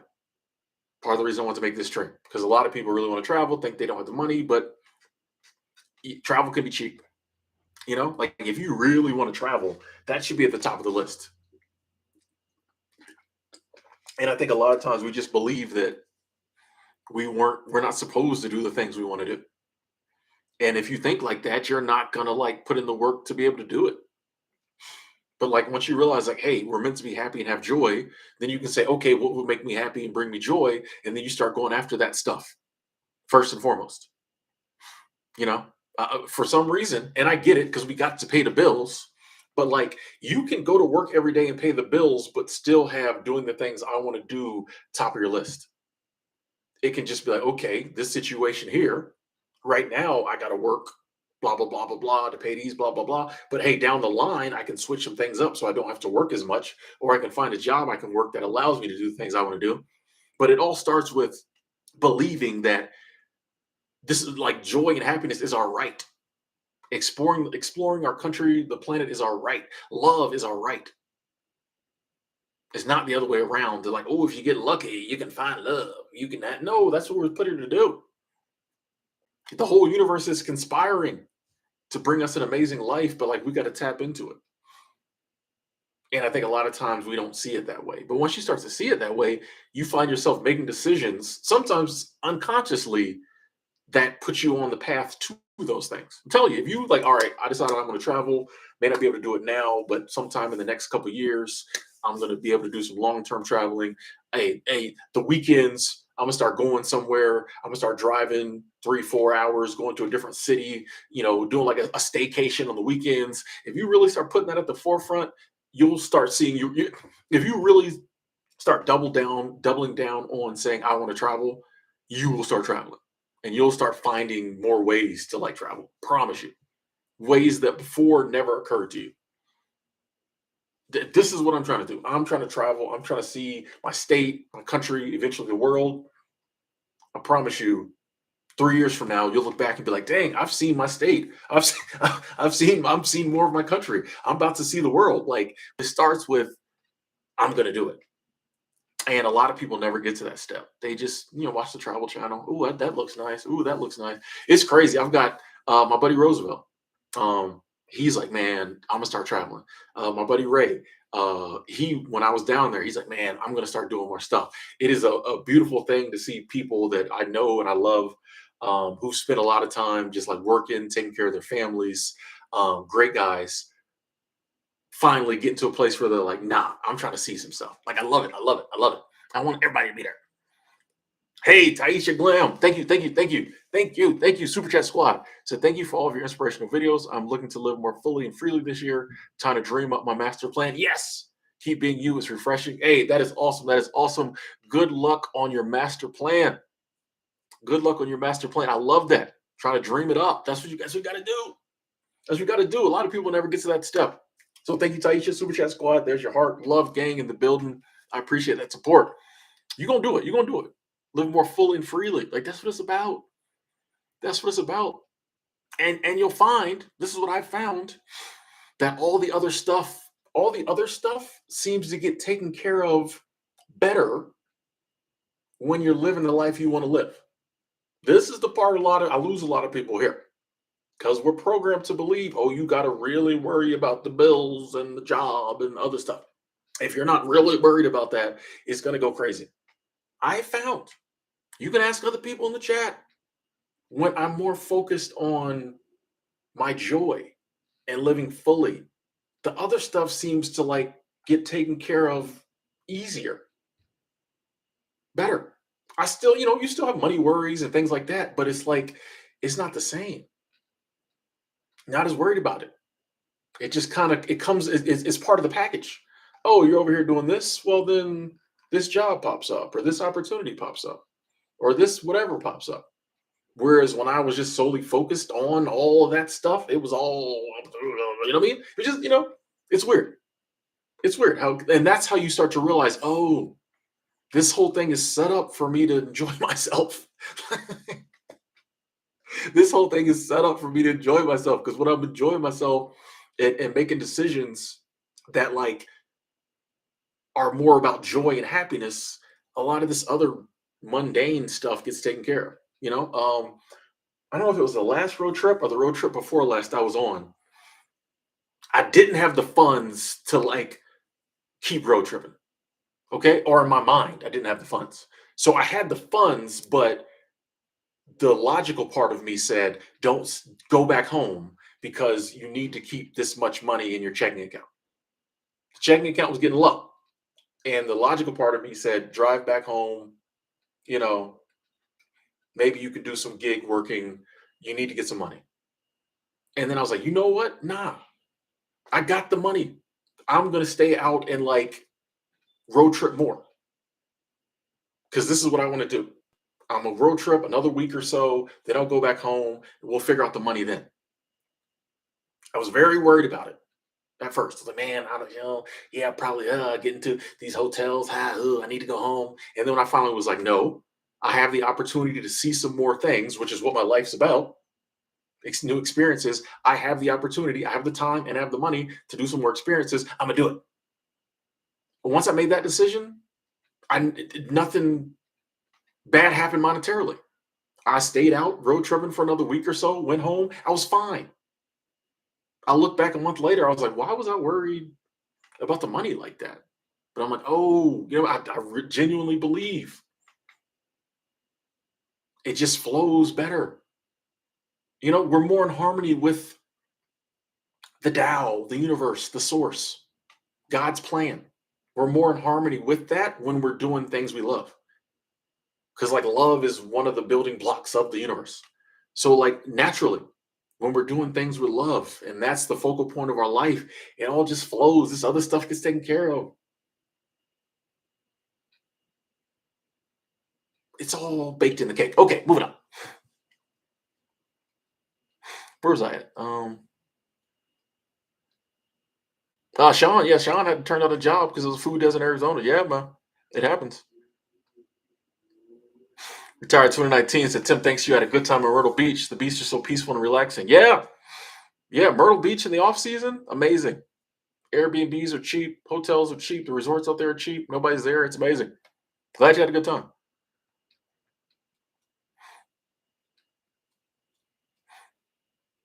Jim said, Tim, your seasonal work, you choose the task that sounds fun, or your past experience in housekeeping draws you back to what you're good at for more paid tips. Cashier at gift shop seems busy. I It's actually both. Like I've been a housekeeper. Well, I've worked in pretty much every aspect of housekeeping. Now I'm up in management, so I go back for that. But I also love it. I do think I would eventually one day want to do a season as like a dishwasher, or maybe like a stock dude at a retail shop just for funsies. But yeah, like I love housekeeping, so that's why I keep doing it. I love it, and I'm good at it.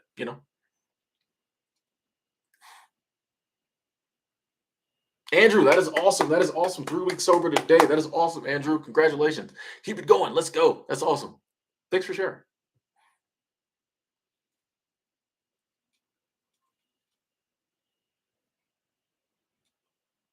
All right, where we at?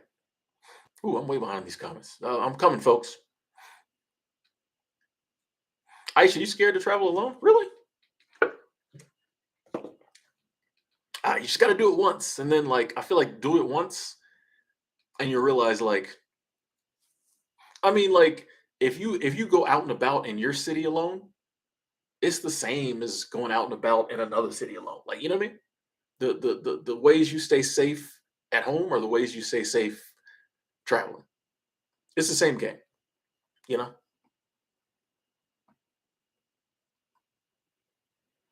Tony, glad to hear that. So tell me you bring me peace, make me worry less. Yes, yes. Mission accomplished. We in here. Antonella checking in. Exactly. It's all about priorities. If you make your dreams and lifestyle priority, then everything else will fit around that. Exactly. Exactly. Roadie Food, I see you. How you doing? Oh, you road trip across the US for a whole year? Nice, nice. Eating all along the way, I'm sure. Eating good foods all along the way.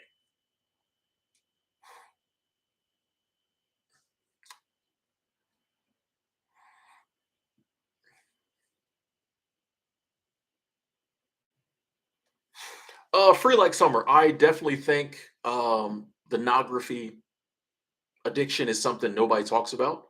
Um, and that is something I am planning on talking about in the future because I've been very open and like that's something that I identified I need to work on in my life and I'm working on it. But I want to get I don't some things I don't like to talk about until I have enough, time away from it to talk about it. But because then it's more inspirational. So but yeah, that is something we don't talk about a lot. And I think it really and the reason I think a lot of people don't talk about it is because a lot of people don't talk about it.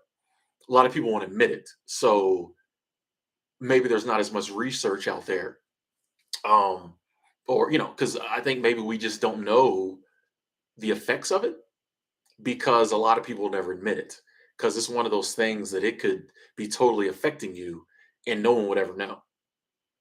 So I just think we don't talk about it because we don't talk about it. But I'm gonna talk about it. Alfonso, what up? Where we at?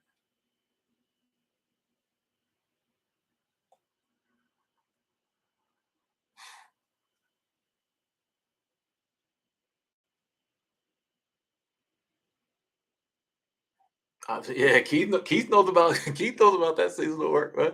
Hey, they don't know. They don't know, Keith. They don't know. They don't know. They don't know. I'm telling you, boy, man. All my young boys, all my nephews. You know what I mean? Um, when they graduate high school, I'm like, you need to come out and do a seasonal job with Unc. You know what I mean? Like, you need to come do a seasonal job with Unc because you think you balling. I can show you ballage. I tell my nieces too. Hey, you okay? I'm telling you, they don't know.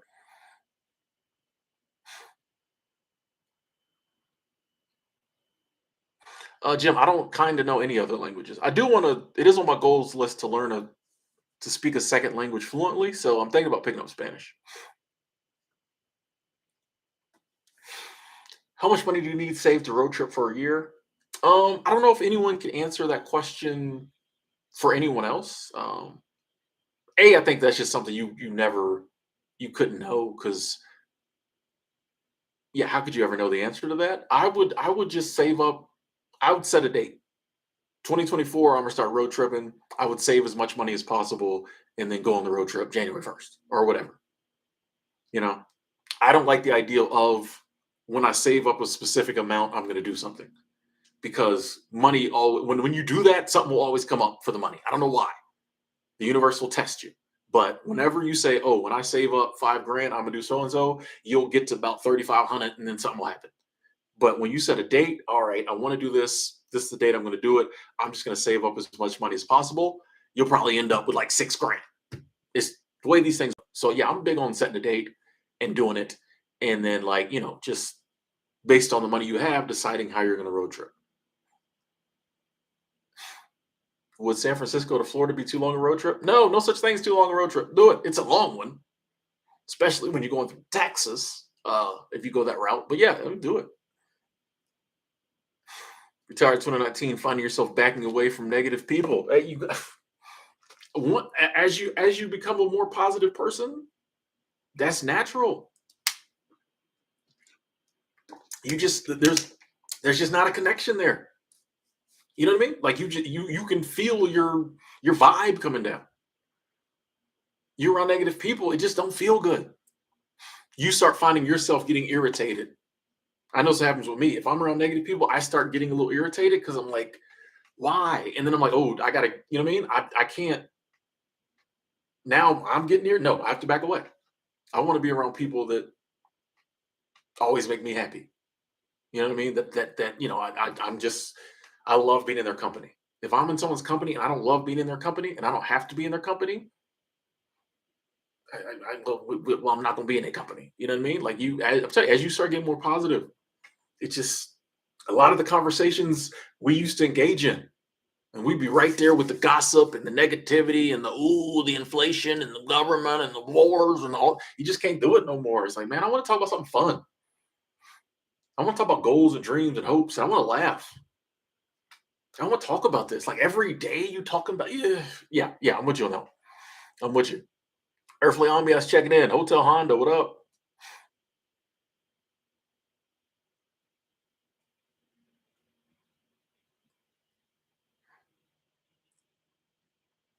Where am I at in the comments? I don't know if pornography is bad for women. I don't know. I would imagine.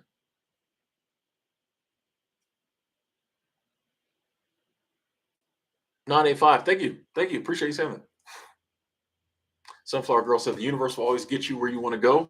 If you do your part, the universe, God will always do its part, her part. The other part's taken care of. It's baked in the cake. It's us who don't do our part a lot of times. And like once you realize that, like I really think a lot of people feel like the universe, like life is conspiring against them negatively. I think life is conspiring with us positively, if conspire is even the word. But a lot of times we don't do what we're supposed to do because we don't believe it. You know, we don't believe, oh, I'm worthy of happiness or I'm worthy of love. I'm big on that one. There's been opportunity. I'd love my life and it's amazing. I can look back and see that like there were some opportunities where my life could have got more amazing, be it romantically, financially, other ways, happinessly.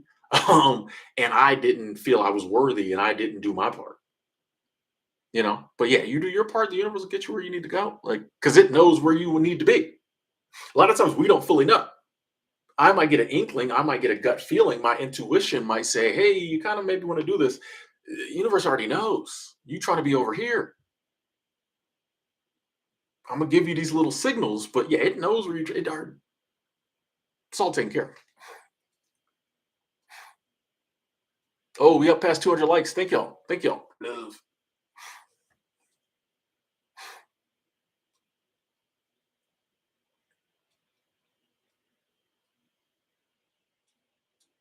Galaxy Sam, what up?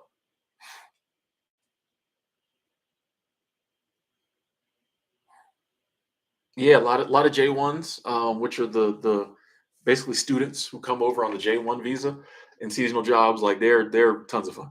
They're tons of fun. Yeah, the J1s are super cool. Sunflower Girl, we got a couple. Well, I'm definitely this spring traveling to my new seasonal job, so that'll be fun.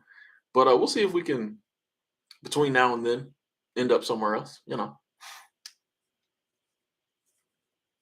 Earthly Ambiance gonna be a published author one day. Nice, nice. Do it, do it. It's crazy. We were talking about that last night, and then a video about how to be a published author popped up in my recommendeds. Yesterday, last night. I thought that was funny. I thought that was funny. Antonella, exactly. So we need to realize that one day we'll run out of time. So we need to determine what would make us live our best life and just do it like now. I mean, I've always said, and not to get dark, I think the reason we die and the reason we don't live forever is to prompt us to do more. If we live forever, we wouldn't do nothing. Yeah, I got time. Um, but like the fact that we all know like this is a temporary experience, this is a temporary existence, it should prompt us to do more because like you can't lose. You know the eventuality. You know what I mean? Like what really do you have to lose by doing the things you want to do in life? You're gonna lose it all anyway. It all goes away anyway. You know what I mean? Like what do you it's like going to a theme park. You buy a day ticket. You only at the end of the day you gotta leave. So what do you lose by riding every ride?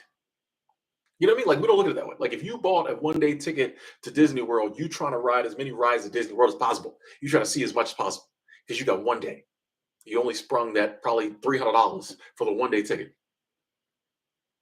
Life is the same. We got a one lifetime ticket. But instead of riding every ride, instead of experiencing everything we can experience, we just keep riding the same ride over and over again. And it seems logical. Well, I know how this ride. I know about this ride. The line's short. You're like, why wouldn't you ride every ride? You only got one day. What do you got to lose? Oh, my feet might hurt walking to all the rides. I got to stand some. You know what I mean? Like it ends. No matter how badly you mess up your life, it's gonna end. So like, and you're not gonna mess it up doing what you love to do. Ride every ride, or ride all the rides you want to ride.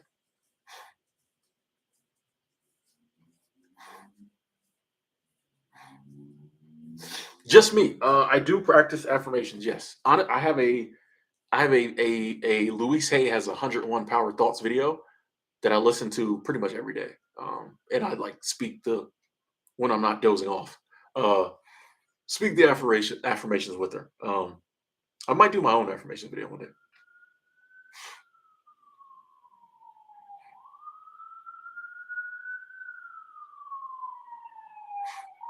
Thoughts on Buddhism? You know, it's Buddhism. I listen to Alan Watts when he talks about Buddhism a lot. As with all the religions, I think there's some cool stuff to it. I don't consider myself a Buddhist, but yeah, there's some cool aspects to it. Need patriots, yes. We need to be less serious with work, um, and pay more attention to fun. Like I don't think we have to be serious about anything in life. But yeah, I mean, like we're very serious about work. Gotta be not. But then when we bring up like play or enjoyment or happiness, people want to, you know what I mean? Like people always try to come at me about happiness.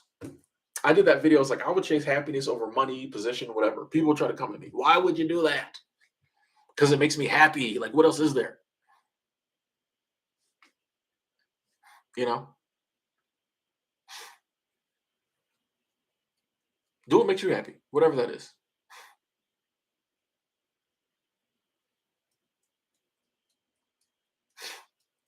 Keith, I'm with you. Yeah, yeah. Work. There's part of the reason I'm going back to work. There is something to work. Some of the best times I had in my life was when I was working at Big Sky Resort. I'll say that. Some of the people I love most on this planet work there. Had some really good times there. Getting up dark to dark, getting on the bus at 5:30, getting off the a.m., getting off the bus at 7:30 p.m. And I loved every minute of it, or most of it. There was some rough days, but like working like that, which was pretty extreme, but like I loved it. Like it was fun. You know what I mean? So I'm definitely not anti-work. A lot of people think I am. I'm anti working a job you don't like. But like, yeah, work is fulfilling. And I think we go through, like Keith was saying, we go through seasons in life. You might have a season where you want to, just travel, do whatever. Then you might have a season where you're like, you know what, I want to do some work. Or you might have a season where you want to like it doesn't have to be all or nothing. And that is something I'm learning because I'm like, oh, I started calling myself a nomad here on the internet. So I feel like sometimes I have to always be traveling. And I'm like, I love to travel, so I travel. But when there's times when I don't really feel like traveling, I don't have to. What's up, Jennifer? If I'm like, hey, I want to chill out for a while, cool. Like it doesn't have to be all or nothing. Just whatever makes you happy at that moment.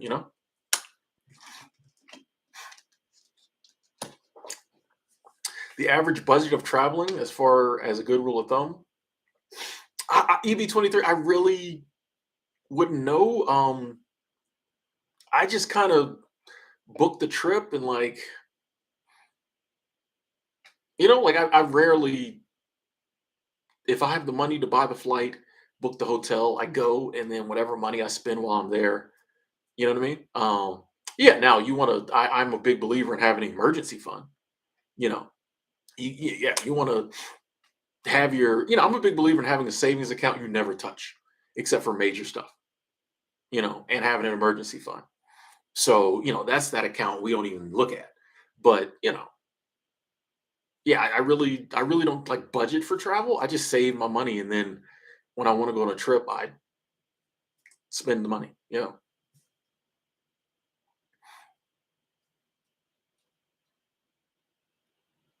I agree, Antonella. Work is good. Overwork is not. Exactly.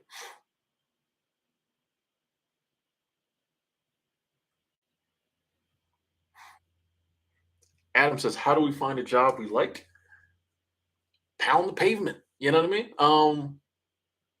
I think it takes research and trying some different jobs. You know, apply for. Ask yourself, what do I what a big thing is like what is something I like to do? Can I find a job along those lines or something tied to it, something close to it? But I think a lot of it is trying different jobs. Like I know that sounds crazy, but you know, and I feel like our and I'm a big believer in setting goals, writing them down, affirmations. So I think writing down, I will find a job I love that is fulfilling and pays me a great wage. And reading that aloud every day and focusing on that will that job will pop up, But I do think there is some work involved. Like you can't just stay working at the plant that you hate and expect like the job you love to pop up. Like you got to put in some applications. You got to, check the job sites. But I'm a big believer in like if you're just like, all right, I don't like this job. I'm going to find a job I love that pays me X amount per year or per hour that's within 20 minutes of my home. Think about like what a perfect job for you would be, even though you may not know what type of job, but think about what you want, the perks you want to come with it and just hey, I'm going to find a job that I love that is fulfilling to me and has these perks. I think it'll show up. Once again, I think the universe does it. Will do its job if we do ours. Sometimes our job is just identifying what we want. The universe will do the rest of it. My opinion.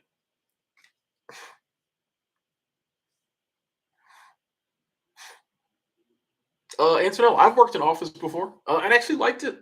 Years ago, I worked for newhomesdirect.com. It was a realty listing website. I worked in like the photography department. We dealt with the pictures. So our clients would send us pictures and we would crop them and Photoshop them and do all kinds of stuff and then send them over to be put on the website. Cubicle, computer, 9 to 5, hour lunch, 45-minute lunch, something like that. My sister worked there. She was a receptionist, got me the job. One of the funnest jobs I ever had. And then the dot-com bomb hit and like I got let go. But yeah, I mean, I don't mind working in office. Like yeah, I don't mind. If I'm doing something fun.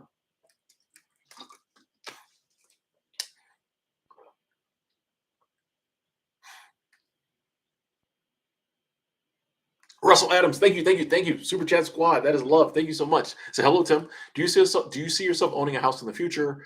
Do you think renting is better than owning? I don't see myself owning a house in the future because I just don't want that level of responsibility currently. I just like if for me, I think renting is better because like I don't want to stay somewhere 30 years. So it would be pointless for me to buy a house because I know I'm not going to want to be there. So I would much prefer to rent for a year or however long I want to be somewhere because I just like the freedom and the mobility. Like my lifestyle just isn't stay in one place. So yeah, I don't think I ever like would be the point. Like I don't mind having some land, because that's not as like you know I can leave my land and go do whatever and then come back to it.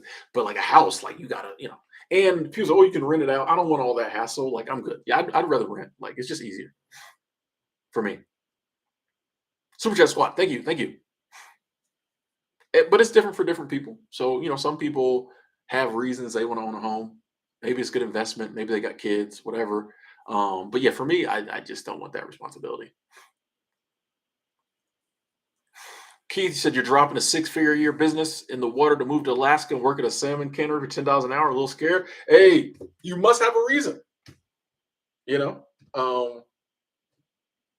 Yeah, you ain't gotta be scared. You'll be all right. It's gonna be all right.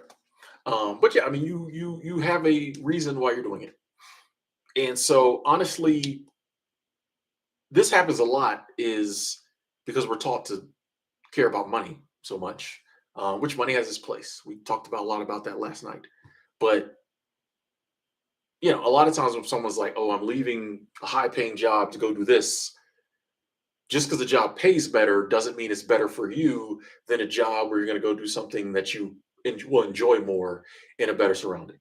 So it's like, yeah, you might be making less money, but you're going to be having more fun. You're going to be having an adventure, having a new experience. So like, less money isn't always worse. You know what I mean? As long as you're still able to pay the bills, which you ain't gonna have no bills because you'll be working 12, 16 hour a day.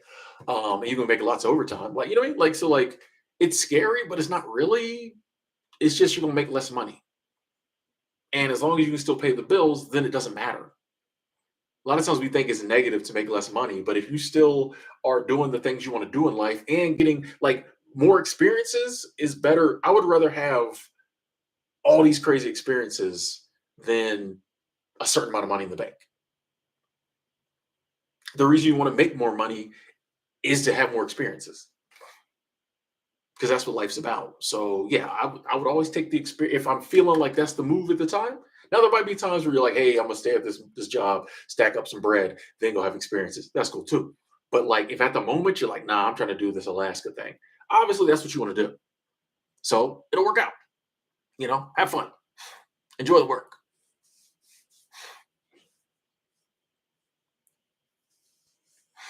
Just me. I don't think I've heard of Leo Buscook or Marianne Williamson.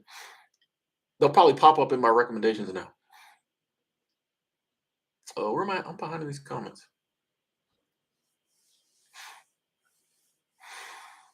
Oh yeah, Comfort Zone Chris disappeared. Sideline report. Yeah, I don't know if he's coming back. F Eric, I would not work in a school. Not at all.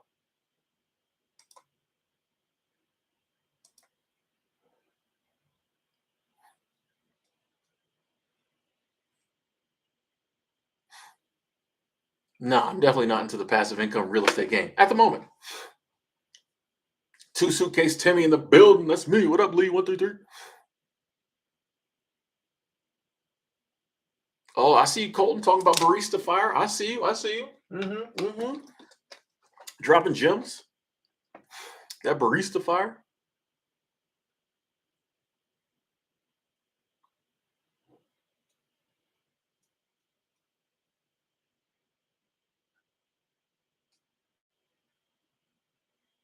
Just me. I kind of work online now. Said have I ever tried to work online? I feel like that's kind of what I do now. But I've never worked for another company online. No, I did some transcribing for Rev, but that wasn't really working.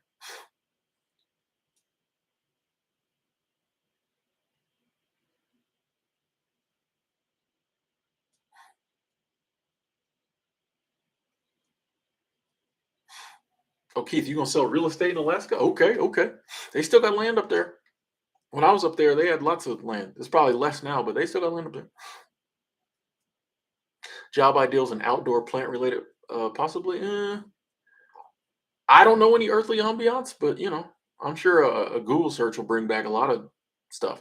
I love the search engines, and now we got AI that'll search for you. You just ask it, hey, what are some job ideals in the outdoors, plant related, part time, full time? It'll give you some answers. Miss Riviere is a social worker, very draining, long hours. Gonna use the overtime, save up money, stack up chips. Yes, yes. What's happening this Saturday, John? Hold that thought, ladies and gentlemen. I will be right back.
Back. Thank you.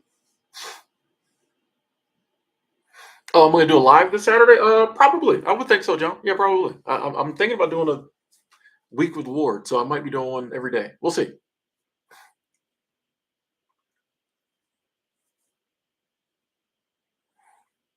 Jim, your teenagers told you that the way you dressed for work was dripping. Yeah, I guess that's good. We'll say it's good. Roman, you fractured your foot today. Sorry to hear that. Dang, sorry to hear that.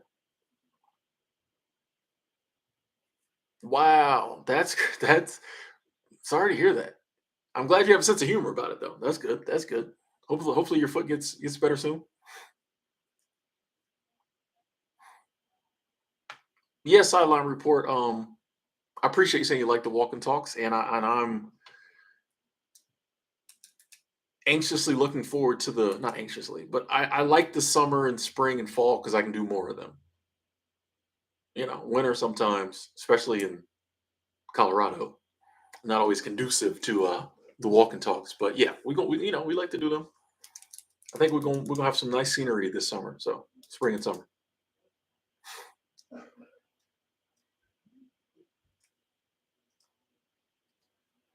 Everybody sending love to just Rowan. It's awesome. Get well soon. Healing energy like that, like that. So that healing energy. Yes, life is an adventure, but you got the right attitude.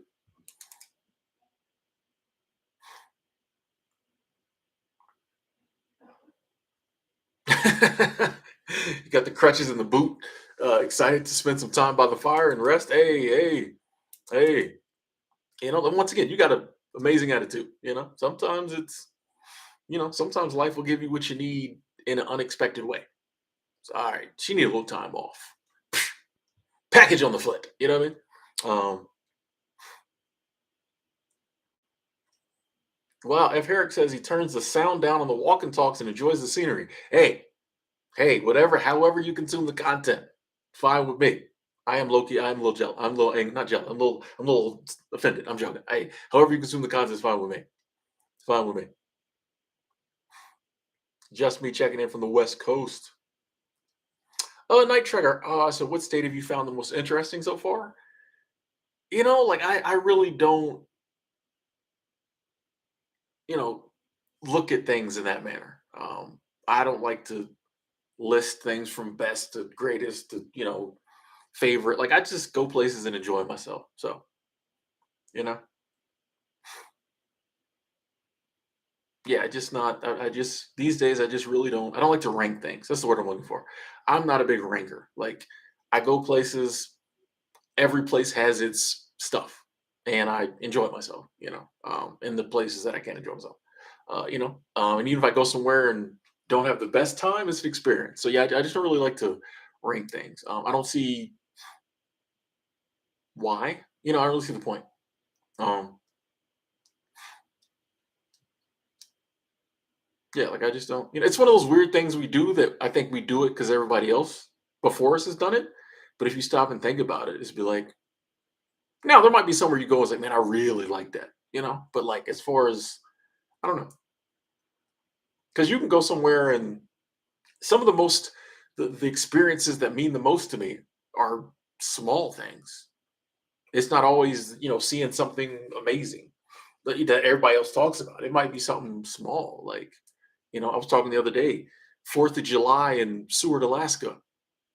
I'll never forget, like the feeling of the fireworks going off in the coast. I was in a lot like that's a feeling that honestly I remember more vividly and probably touches my soul more than my whole trip in the Philippines, which is not bad. I had fun in the Philippines, but like what I mean. So like it's not things just kind of hit you different. Sometimes it's the small stuff that So I just kind of I appreciate things for what they are.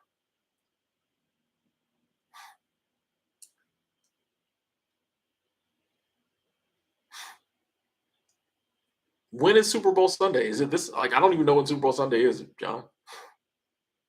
I don't. I might.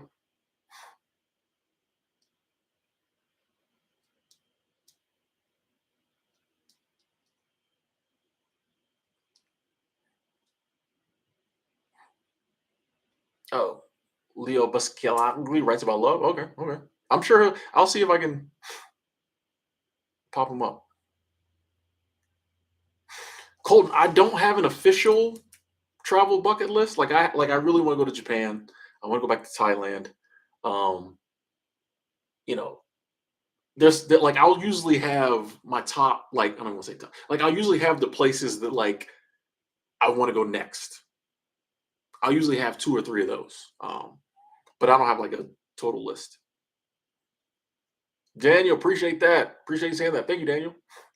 Goddess, Zero Dark 30 checking in.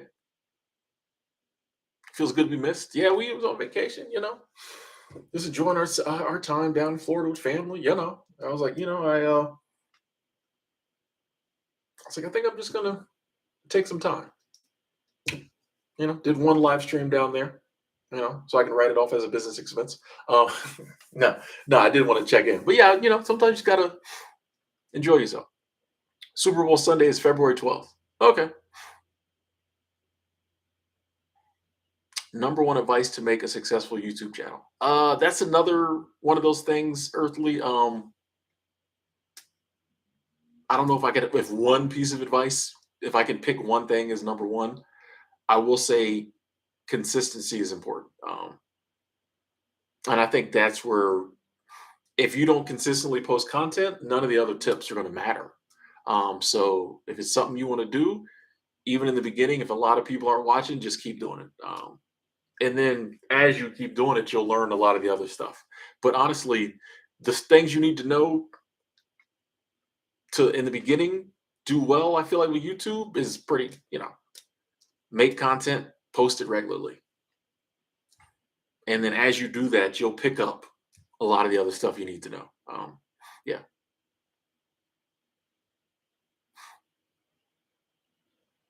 Just me. No, I don't think I've read A Course in Miracles. So that wasn't me.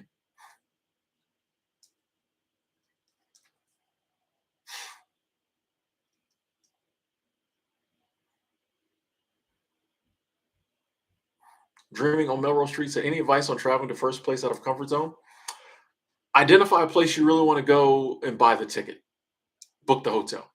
I think that's make yourself pretty much have to go or lose money. Just do it. You just got to do it. Just got to do it.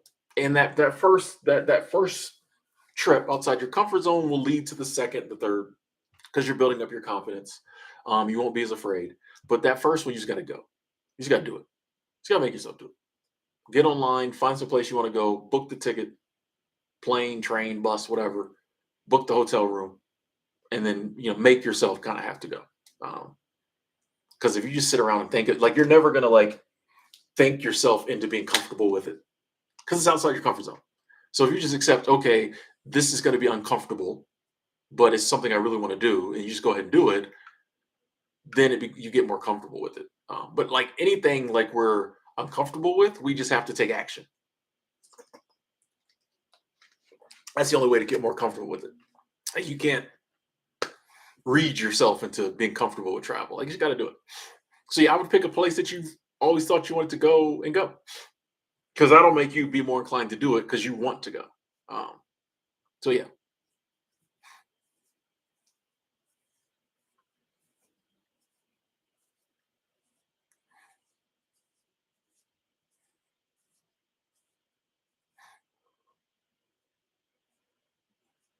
who's playing? Do we know who's playing in the Super Bowl yet? I don't even know.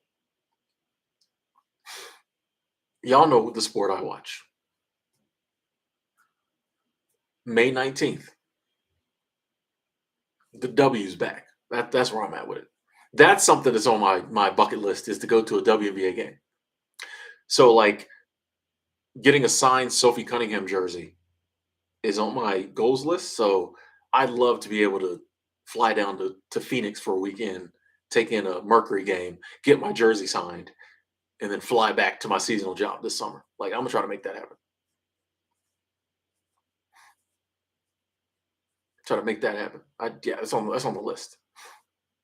Robin, what's up? So I love the way you think about life. Hey, yeah, I mean it's been working out for me. It's been working out for me. So I'm trying to share it. I just think left to its own devices, our outlook on life and is going to be off, and it's not going to be one that lends itself to us getting the most out of life. The average person's outlook on life has them wage slavery. You know what I mean? A lot of time, consumerism that doesn't make us happy. So yeah,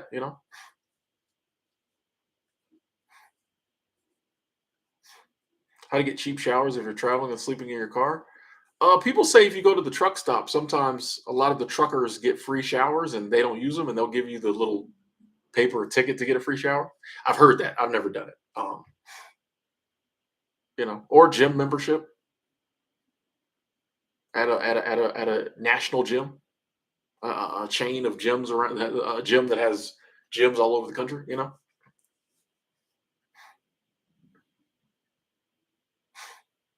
Oh yeah, just wrong. She's gonna personally sign it in front of me. Yes. Yeah, yeah. I'm not gonna buy a Sophie Cunningham jersey. Someone else, no, no, no. It's gonna be me and Soph. Yeah, I mean, with the silver Sharpie. Like that's part of it. Like the experience is part of it. I'm trying to fangirl out. Honestly, like I'm not gonna hold you. I will be so like when I get to meet Sophie Cunningham and she signs my jersey, I will be so like I don't know. I don't know. Like I'm gonna fangirl out. I'll probably be shaking and probably won't make eye contact. And I gotta get that selfie too. I gotta get that selfie. But yeah, yeah, yeah. That's going down.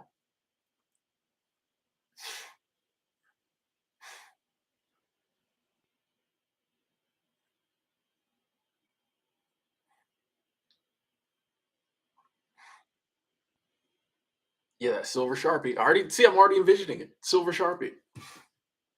Telling you, man.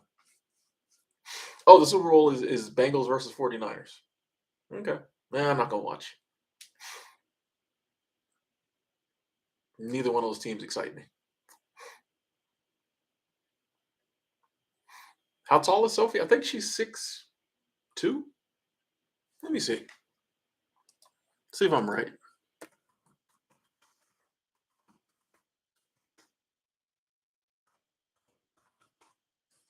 6'1". Okay. I was a little off. 6'1". I'm 6'4", so she gonna have to look up to the kid. Yeah, I think I'm gonna make that happen. I'm gonna take me a long weekend and jump down to Phoenix, catch me a Mercury game, try to get that jersey signed. Yeah, I need to go to WNBA game. I really want to go to a New York Liberty game too. So if I can go to a game, nah, that'd be overload. No, no, I might go to a Liberty game separate. If it was the Mercury playing the Liberty, that would. I mean, I got too many people I like because Sabrina UNESCO, like Brina, like you know what I mean? Dee Dee Richards, Stephanie Dolt, like New York has more people. The New York Liberty, okay, I'm getting off topic, but the New York Liberty, Marine Johannes, I might end up going to the Liberty game first. I don't know. Oh, it's not Bengals versus 49ers. The matchup's not determined. I don't know. I'm not watching the Super Bowl. Okay, this is getting confusing. Um, Tony H, I've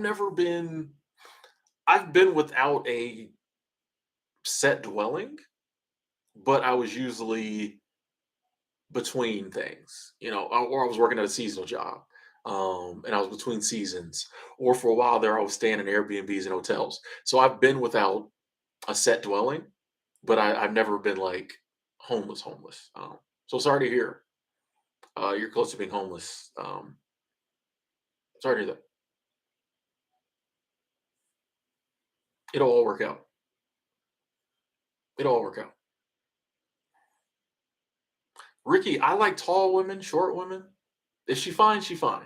It don't. I don't have a preference. She fine, she fine. You know what I mean?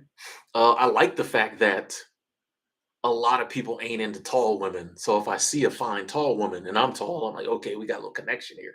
But I'm taking short women out too. You know what I mean? Like I don't. Yeah, man. I don't discriminate.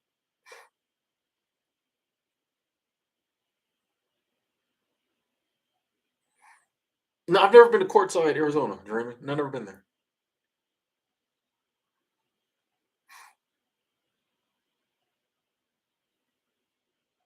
Yeah, you know me. I don't limit myself. I don't.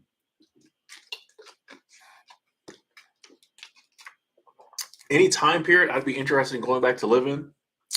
I would love to be able to spend some time in ancient Rome, feudal Japan.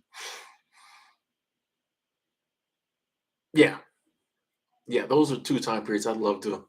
And then I'd love to go back to like Neanderthal days, see what that was like. You know, if my favorite WNBA player wanted to hire me to manage her social media presence, would you take the job? No, because I'm not good at social media. So no, I wouldn't take the job. Yeah, I'm not good at. I can I can do a live stream, but like I'm really not that good at social media. So no, I know my strengths. I know areas where I need to improve, and that's one of them. So no, I wouldn't.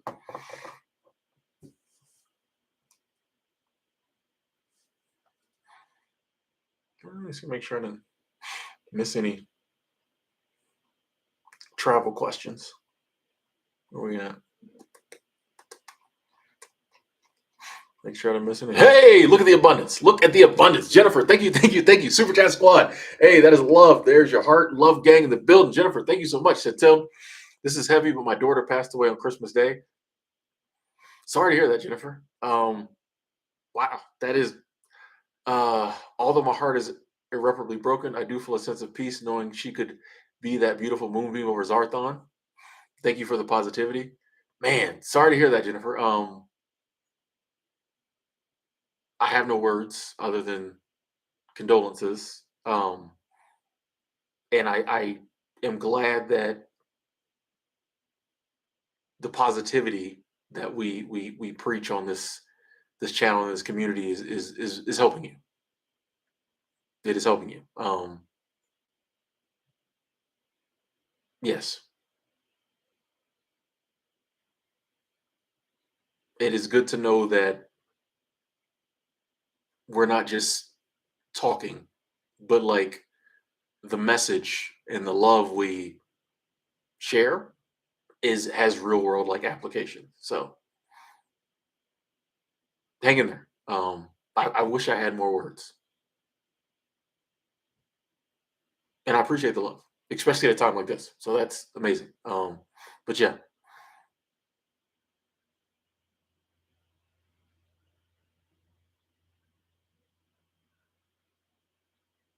yeah, hang in there. We are sending love, massive amounts of love, energy towards you, and I'm a firm believer that the energy that makes up our consciousness never dies. It just transitions somewhere else. And I'm a firm believer that sometime down the line we come into contact with people that have moved on from this existence, and sometimes you just kind of know. Like I feel like that was an interaction with a loved one. You know what I mean? So I'm a firm believer in that.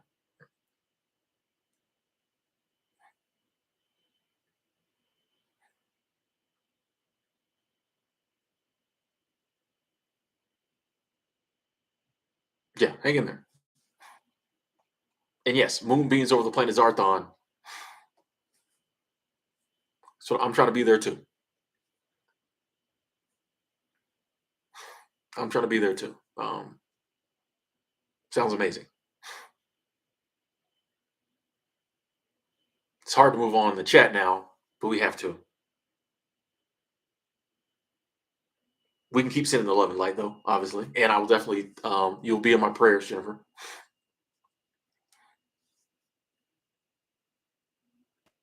And yes, Jim, people do sneak free hotel breakfast. Um, it's actually pretty easy to do. You just walk in the hotel and get breakfast. Like,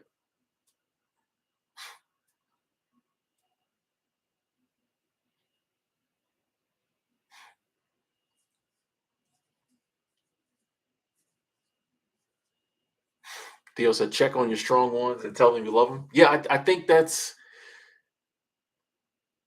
something else that's one thing I've really tried to get better at is staying in contact with people I love, especially if they're going through something. But even when they're not, just messaging someone that I care about and telling them I care about them, you know, especially if they're going through something. But, I think we all have people we care about that we know we could contact them, and so we don't. It's another one of those things that like we should be doing, or it would make our life better or make others' lives better, but we just don't do it because we feel like, oh, I'll do it next week. I'll do it later. Oh, I'll go visit them. You love somebody on a regular basis, let them know. You know, it makes you feel better. It makes them feel better. We all love when someone just reaches out to me randomly, is like, hey, I was just thinking about you, bro. Hope you're doing well. That means the world to me. It means the world to me. And so I've been trying to do that with people that, that mean a lot to me. Is just, hey, how you doing, sis? Love you. And that's another thing too. If you got people in your life you love, don't be afraid to tell them you love them. Don't be afraid to tell your guy friends, your female friends, if you love somebody, tell them you love them. It's okay. If they think it's weird, that's on them. You still love them, and you saying it might open the door for them to accept more love. And I got friends who never said it, and I start saying, "Hey, love you, bro. Love you, sis." Now they say, "Hey, love you, love you." You know what I mean? There's power in words, and like you could know that you got love for somebody and they got love for you. There's power in saying it. There's something that happens when someone's like, "Hey, I love you, man. Talk to you later," as opposed to them just be like, "All right, talk to you later." Check on your loved ones. Tell them you love them. You know what I mean? Like they're powerful, powerful, powerful. Something that simple.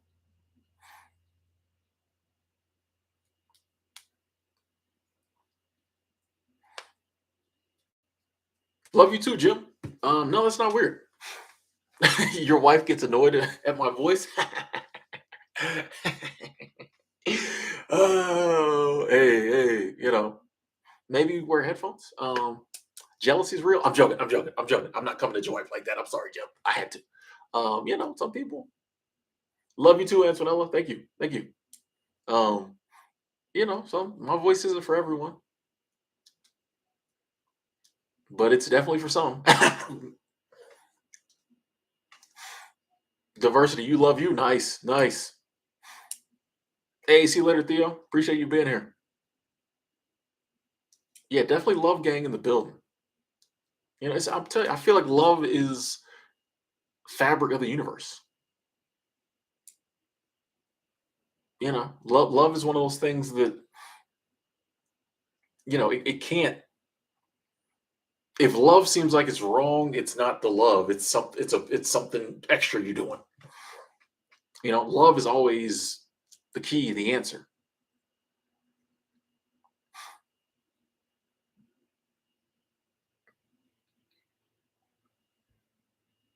Love is what it's about. You know what I mean? Like, why was that helpful review? Okay, cool.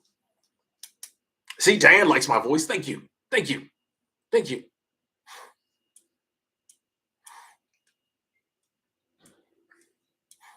Yeah, Antonella, sending love to people who are alone and lonely, which you can be alone and not be lonely, or you can be with someone and lonely. But yeah, man, that's on a planet of 8 billion people. It's crazy that we're lonelier now than probably ever in history. Um, and I'm not one to demonize technology and social media, but I think that does play a part. Um, I think our living situations do as well. Especially countries like America where everybody feels they have to have their own place, you know. But yeah, send love people's way. A lot of people lonely out there. Hey, JJ said, big thanks again, Tim. You helped me during tough times when I was living in the UK, now back in the US. Your live streams comfort me throughout my journey there. Nice, nice, nice. And you're welcome. You're welcome. Glad we could do that for you. And welcome back to America.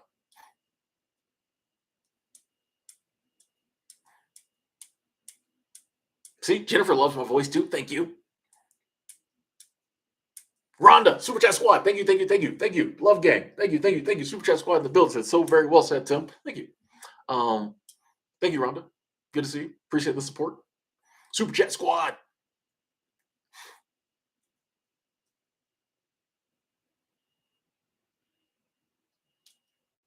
Yeah, man. It's just I've been trying to, when I leave the house, make all my actions like come from a place of love.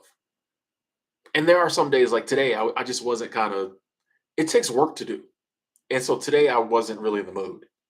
So I mean, I wasn't interacting negatively. I just didn't have that extra. Some days I'm there. So I always hold the door for people, things like that. But some days I'm smiling at everybody I pass. I speak to everybody. I'm trying to initiate conversation. Like the days when I'm really in my love bag, amazing days. Even if I try to initiate a conversation, the person don't speak back. I just laugh. Like, oh, okay. You know, all right, that didn't work. You know what I mean? So, I just try to lead with love. Even when I'm driving and someone does something crazy, I'm trying to learn to not get angry about it or get mad about it or feel like I have to hit my horn or do, you know what I mean? Just, hey, lead with love. Hey, you go. Apparently, you had more of a rush than me. Go ahead, sir. Go ahead, ma'am. Just lead with love. Why not? That makes for a better day. Makes for better life. All these other emotions really don't do it, especially the negative ones.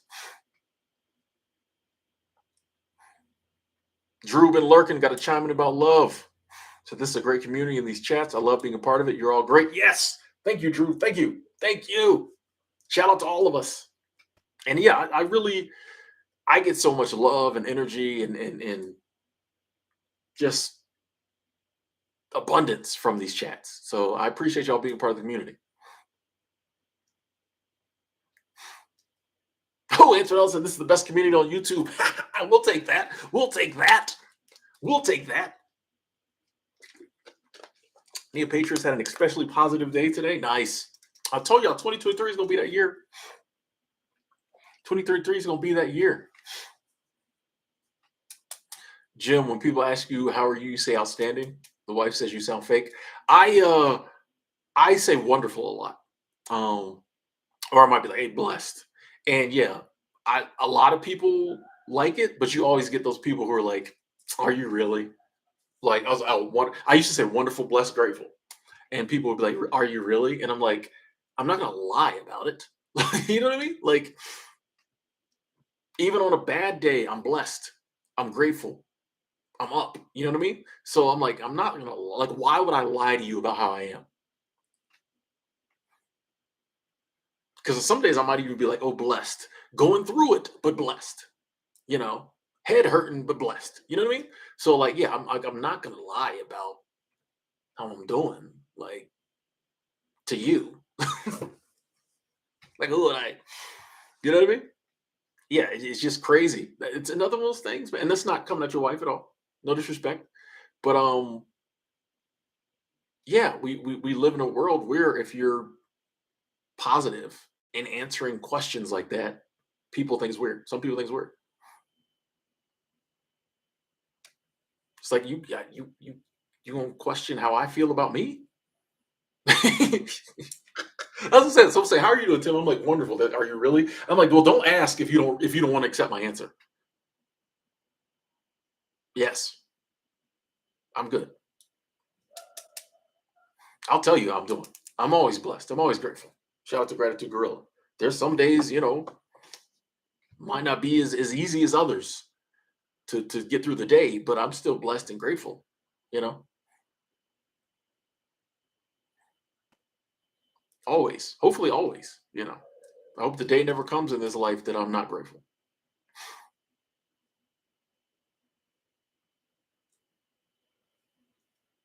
I mean, even in the worst times, I'm grateful for the times I had. If today's not a great day, I'm grateful for yesterday. I'm grateful for tomorrow. The laughing sound you hear is my roommate in his room, both of our doors closed. That's the sound you're hearing. That gives you an idea of how loud it is. His door is closed, my door is closed. Y'all can hear him on my webcam.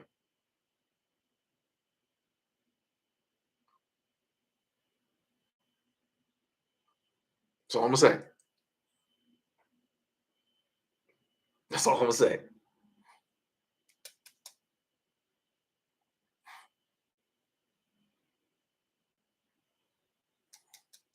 We actually met at a seasonal job. We had talked some online because he'd watched some of my videos. But we met at the YMCA of the Rockies. We've been roommates. I think this is our third time being roommates now. Blessed. Really cool roommate. We have similar, living styles. He's introvert. I'm introvert. He don't have nobody over. I don't have nobody over. You know what I mean? So like, yeah. Um, but yeah, we met 2018, I think, at the YMCA of the Rockies.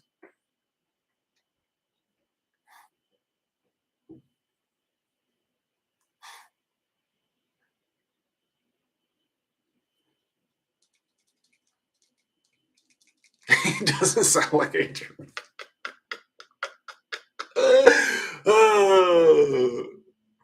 No, he's introvert. Trust me, he's introvert. He goes out less than me.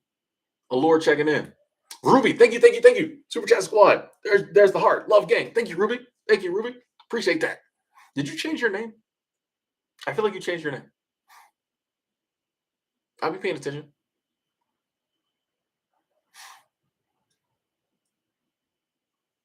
Super Chat Squad in the building. Appreciate that, Ruby. Thank you.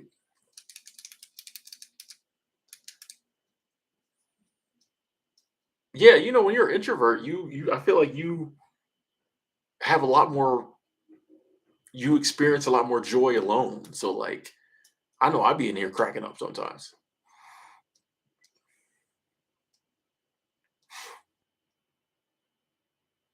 No, no, we don't go the same places. I feel like you low key coming at me in that comment, Daniel, but I'm gonna still answer. Um, we met, we became good friends. Now we're roommates. So like, we end up being at a lot of the same places.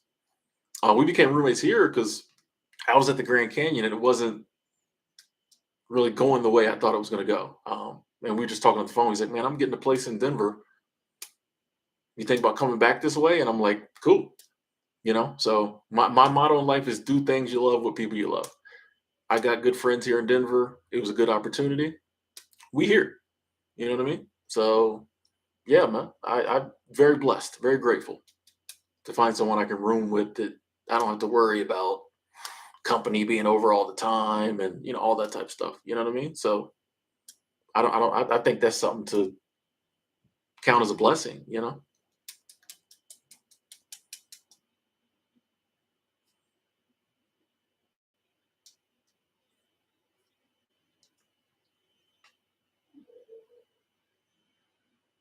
Yeah, man.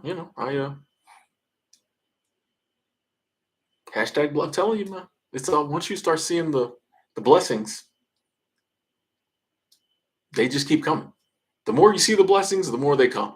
Ruby coming through again. Thank you, thank you, thank you. Super Chat Squad. Thank you, Ruby. There's another heart for you. Got your own Super Chat train going. Love gang in the building. Said, I love you and your voice. Hey, love you too, Ruby. Love you too. Thank you for that. Thank you. And I'm glad you like the voice. Thank you. Thank you. Thank you. See, that's 10 people like the voice. One person doesn't. I'm joking. I'm joking. I'm joking. Thank you so much, Ruby. I appreciate the continued support and good to see you. Good to see you as always.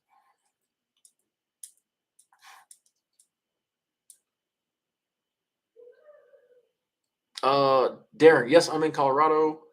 I do want to go back to Thailand. I'm gonna go back to Thailand, and I definitely would love to go to Australia. I'm telling you, when I start my full time traveling, whenever that is, I'm hitting all these countries, all the continents. Oh yeah, yeah. I mean, that's the goal. One day is to. That's all I do for a decent length of time is just one country to the next. So yeah.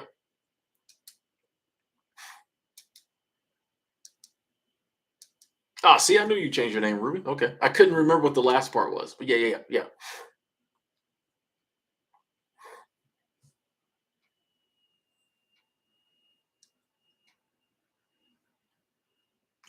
hearing a noise. Yeah, we definitely go back to Thailand. Yeah, I like the vibe there.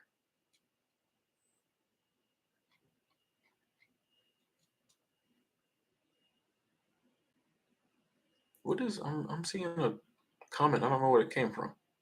Something about see some comments about something. I'll be like, what are they talking about? I'm trying to figure it out. What are we talking about? Hostage negotiator. I'm lost. Oh, here it is. Ah, here it is. Okay. Oh, interesting. How did I miss that?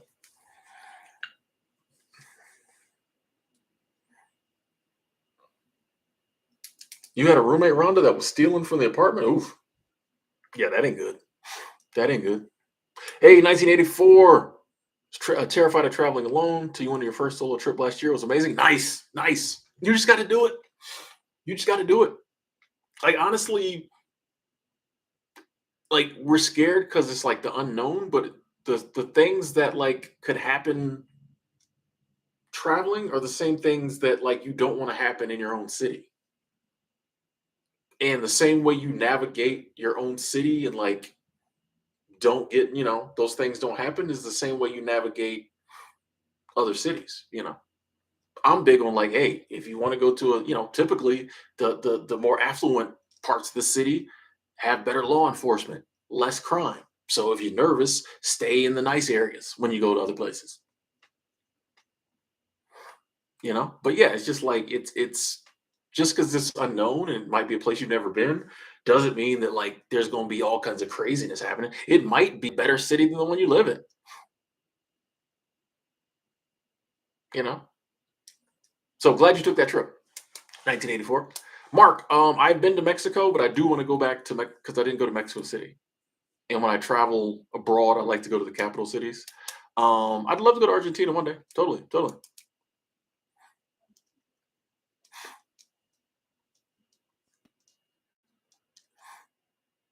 Hey, Adam, 2004.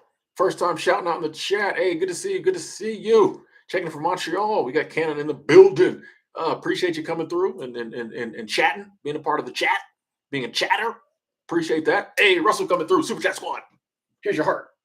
Nice. Super Chat Squad said, do you have a camera for professional photography? Have you considered doing wildlife photography and landscapes?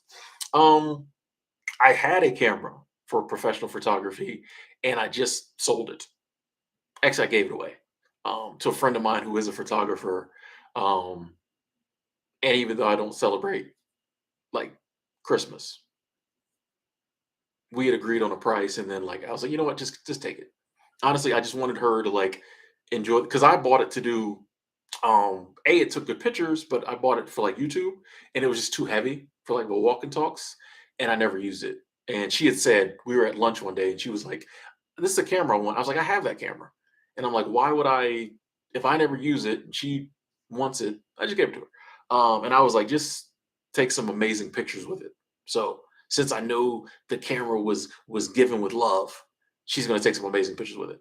And I'm a low key get her to do me a photo shoot for free one day. She don't know this, but I'm I'm gonna get her to do a photo shoot for free. Remember I gave her that camera? So yeah, I had one, but I would have never taken professional photos with it. So yeah, I know she will because that's what she's starting to transition to do for a living. So I think that's kind of cool that now as I follow her photography career, I'll feel like a small part of it because like for a while she'll probably be using that camera. Which I mean, she's got her own cameras and stuff too. But so I have never thought about really seriously doing photography professionally. I just like taking fun pictures for myself. Maybe one day, who knows? But yeah, I had a pretty nice camera, but I gave it one. Life of Kalina, thank you, thank you, thank you. Super Chat Squad. There's your heart. That's love. Love gang in the building says, hey, hey, back to you. How you doing? How you doing? Appreciate that love. Appreciate the support. Super Chat train. Choo choo. Coming through. Kalina. Life of in the chat. Thank you for the support. I appreciate that.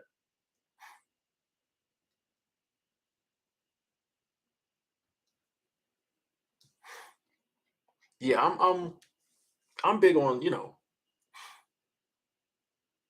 I don't know, like some things I'm just like, I don't worry about the money on some things. Like if I got something I ain't using it, somebody can use it. You can have it. You know what I mean? It all comes back. It all comes back. Once you realize that in life that it all comes back, that's not why you do things. But like when you realize that it all comes back, it's a lot easier to like, I know a lot of people who if they got something, they very concerned about, people who like have something they want to sell and someone offers them $10 less and they're like, no, I have to get $93 for this. Life's a lot easier when you're like, yeah, I'll take 60, whatever. Like when you stop being so worried about the money in life, I feel like more money comes. That's a little gem. I feel like when you stop being super worried about the money in life, more money comes. And that's kind of everything in life. When you stop worrying about it and just like go with it, then you start making decisions not based kind of like we were talking about earlier. You stop making decisions based on money or prestige or all this other stuff, and you start making decisions based on love and what feels right at the moment. All that other stuff works out. Or you get to a place you don't care about that other stuff. Yeah, good point, Rowan. When it comes back, it's something you truly need. You give freely to others, and then there comes a time when I really need something, and it comes to me. Whereas if we're focusing on some of this other stuff that we really don't need, that's not, it's all goes back to love. Leading with love, like, and what feels right. Like, what do I want to do in the situation? What feels right in the situation? I'm gonna do it. I'm not gonna worry about this other stuff. All like love and all the greater, you know, feelings in this life way more important than a lot of the things we think are important. You lead with love, that can totally transform your life. You lead with greed, oh, it'll transform your life, but not in the way you want it to.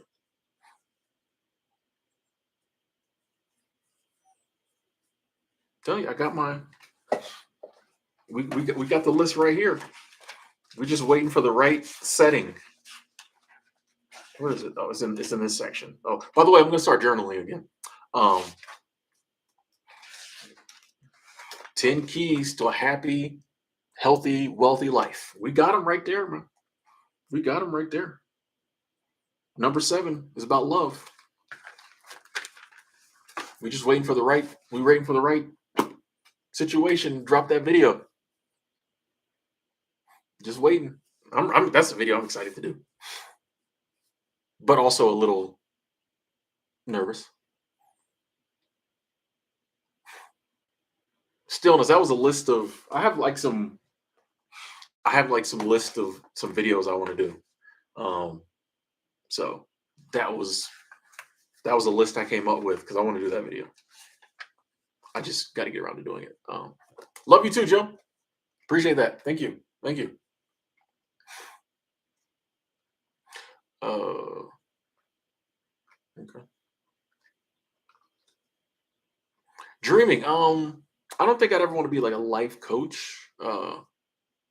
Maybe in future, some type of coaching, but I don't know if I'd ever say I was a life coach. I don't know. We'll see. Maybe after the book comes out.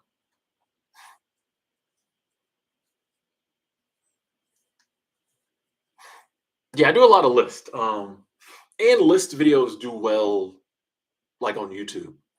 So I do want to start doing more list like videos. Someone's more likely to click on 10 keys to blah blah blah blah blah than they are like the key to eating healthy. Someone's more likely to click on 15 ways to eat healthier than they are the keys to eating healthier. You know what I mean? Like how to eat healthier. People will click, but if it's like 15 ways to supercharge your healthy eating habits, oh, people like, ooh, people like list. And they watch those videos longer, I feel. So, hey, Baka Twins, thank you, thank you, thank you.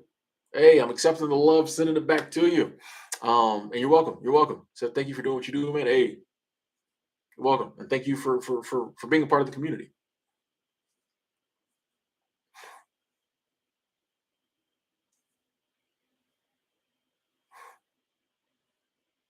Yeah, yeah, 12.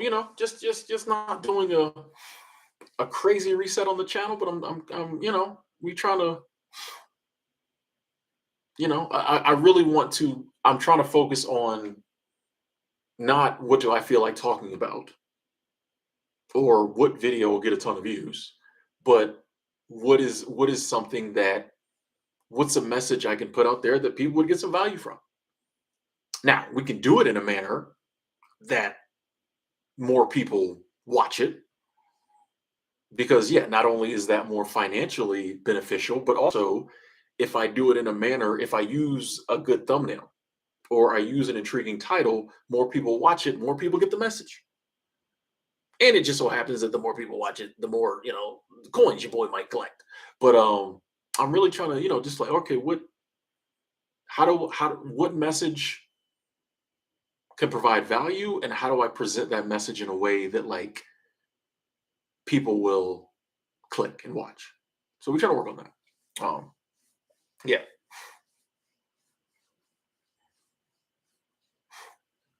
Hey, that's awesome, Rhonda. Retired, downsized from a 3-2 house into a 2-2 condo, gave everything that you didn't need away, helped out Gen Zs just starting out in a man sober home. Nice, nice, nice. That's what I'm saying. Like stuff like that. Just if we all did that, if we all weren't like super concerned about I need to get top dollar, but it's just like, hey, I don't need this. Who does? Not only does it, and honestly, the feeling you get from helping somebody out or just giving to somebody else feels better than the money a lot of times. You know, you sell something for, 50 bucks. Okay, you got 50 bucks. You give it to somebody, a Gen Z couple just starting out, a sober home. That is what the feeling you get from that is way more than $50. And it comes back to you like you're winning, like it's a triple win. They get something they need, you get that great feeling of helping your fellow man, and it comes back to you. It's a win-win-win. Win-win-win-win-win. And there's probably more wins that go from that. When you gave it, when you gave that couple something to start their starter home with, something you had in your house, you know, they start feeling better about humanity.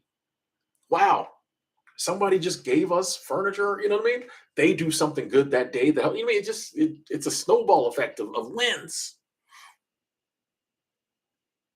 as opposed to like, and I'm not saying like if you have something to sell, you shouldn't sell it. But I'm just saying, like, if there is a scenario where, like, hey, I got something, or I could do something for someone, and I'm not really concerned about the money, and you feel moved to do it, that's gonna just do so much more than if you're like, oh no, I gotta, I need $13 for this. Hey, Rhonda M, thank you, thank you, thank you. That is love. Super Chat Squad. That is love. Thank you, Rhonda. Super Chat Squad, the building. Thank you so much, Rhonda. Come through again with the love. Downsizing is freeing, Answerdella. Yeah, I've been doing a little of it, because I'm about to move and feels amazing. Feels amazing. When I came back Monday from vacation, it was cool because I had like put all the stuff I have left, I put in my closet. I moved my TV up against the wall. Like I walked into like a damn near empty room. I loved it. I loved it. I loved it. I'm one of the weird ones that the emptier the room, the more I like it. Now, that being said, I have decided that I am going to start putting stuff on the walls at my next place. I do want to make my next place feel more home because sometimes I'm very bare bones, and like I do kind of want maybe some pictures when I get my signed Sophie Cunningham jersey. That's going on the wall. I might put up my YouTube plaque. You know what I mean? I do want to start making things feel more homey, but I like a damn near empty room. You know. Give me 1 second, ladies and gentlemen. I have to take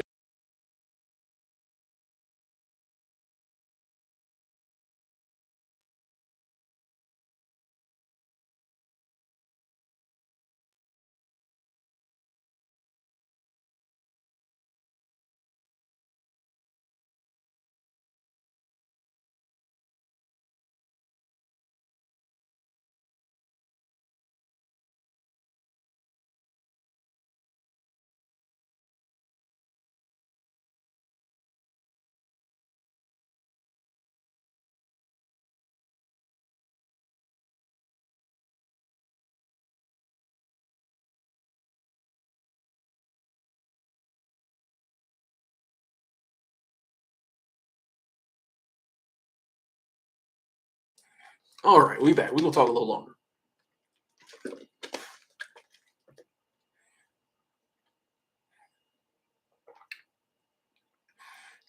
Verona, you want to move to another country? What country?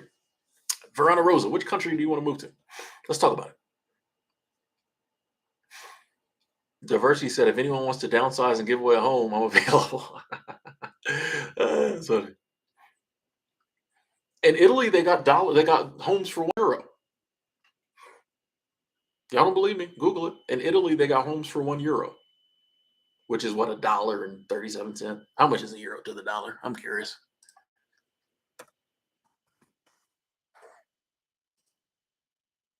$1.09. Okay. Google it. I was watching a documentary about it on YouTube. They got homes for $1.09 in Italy because the cities are dying. All the young people are moving away.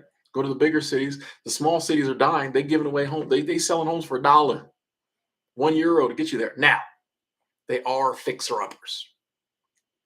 One lady bought the house. They wouldn't even let her in it. It was a death trap. Yeah. The guy says, "What do your house look like on the inside?" She's like, "I can't go inside it."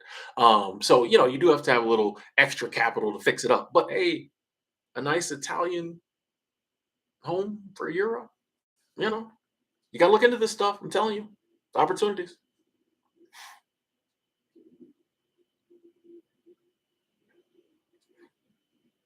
Ooh, Madagascar. Okay, that's one you don't hear a lot.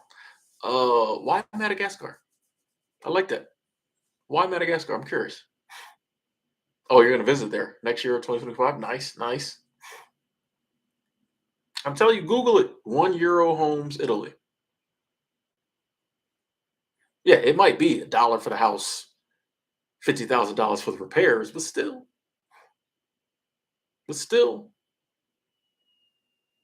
to have a house in Italy, that's a flex. That's a flex. Yeah, I got my Italian chateau. Yeah, half the year I'm at my place in Italy. You know? Or you can spend $500,000 on a house here. You know.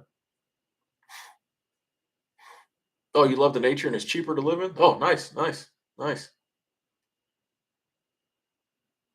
Yeah, Antonella. Yeah, there's just a ton of abandoned houses over there. Like, a lot of people, a lot of the older people who've lived in these houses for decades, they're sadly dying, and like the kids don't live. Their kids moved away, so like the houses just sit there. Like nobody, it's not worth anybody in the family doing anything with it. So they got all these abandoned houses. Yeah, they basically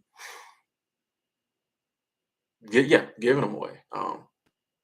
There was one city that was you know fixing up some of these houses and then like bringing in immigrants to the cities and giving them jobs, and there some of the cities are trying, well, at least one, and I'm sure others are doing it, but one that I saw trying to bring their towns and cities back by like bringing in immigrants, because it's like, okay, there's tons of immigrants coming to Europe, why don't we set up a program to where they can come and call this place home, bring the city back. I was like, that's smart. That was pretty cool.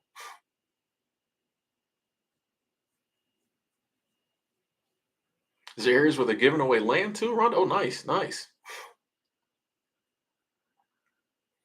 Trying to talk the hubby into retiring there. Okay, okay, okay.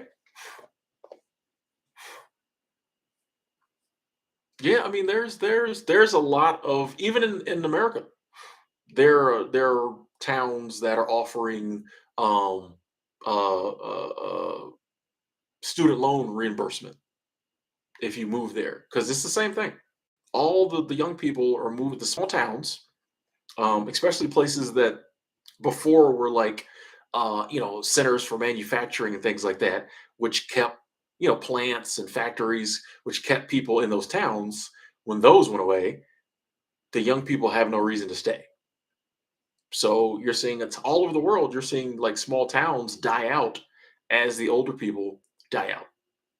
And so now you got towns where it's just like, we got property, we got land, but like we don't have people, and if you don't have people, then you're not going to have jobs because no one's going to be creating new jobs. So like the towns are literally dying.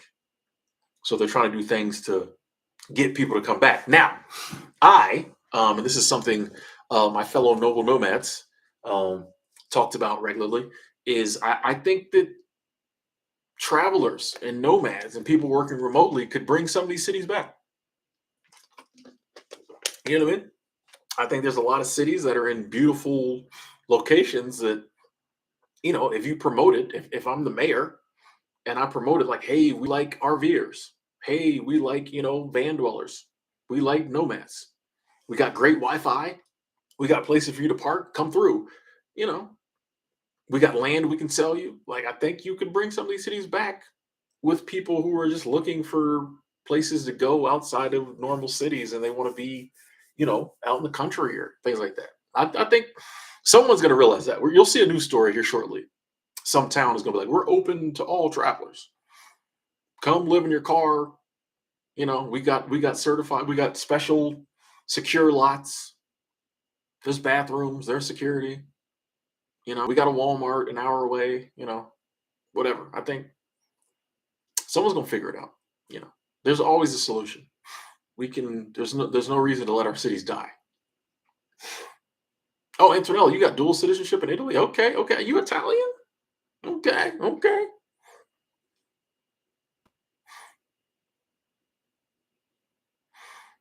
Yeah, that's another thing. A lot of the bigger cities where the office buildings are becoming abandoned because companies are moving to like Texas and other places that are better for their business. Yeah, we were gonna do it all that. I don't know. Like I like seeing change. I like being alive at this time. You know, as I think we're seeing a lot of changes we didn't see in the past few decades. Like things that just for my life were one way. It just was what it was. Big city like San Francisco. That's where all the big companies were. Now they're like, no, we're leaving. We're going to Austin. I like seeing the changes. Slab City is a whole different. Slab City is not a city. So yeah, that's something different. I'm talking about like legit cities inviting people in and it not being the Wild Wild West. Like you gotta abide by the laws. But yeah.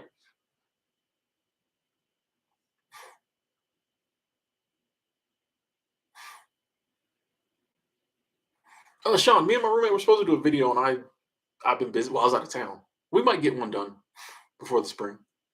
But yeah, we wanted to do one about living carless. But yeah, it's just a matter of getting around to it.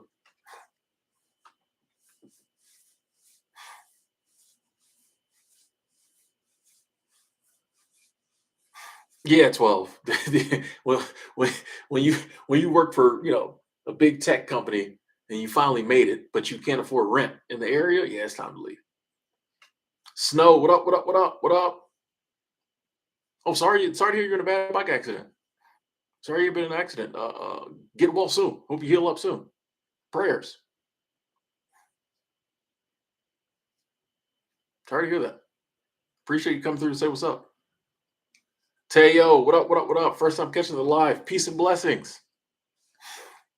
Oh, hey, said Tim, you're the reason I'm working in the EDR in Mammoth. Hey, hey, I love it. I love it. We talked about seasonal work early in the chat. Yeah, yeah, yeah, yeah, yeah.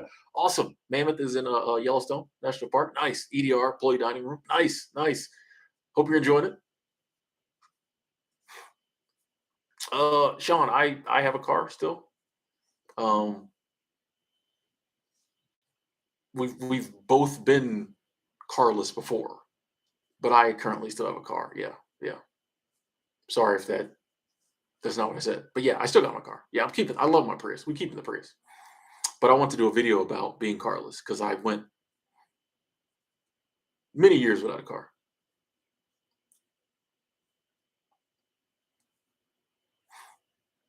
EDR is employee dining room, basically the cafeteria. So when you work at a seasonal job that provides meals, they have the employee dining room where everybody comes specific times and like eats. breakfast, lunch, and dinner. So yeah, which the breakfast and the lunch one was cool. You always ended up eating dinner early.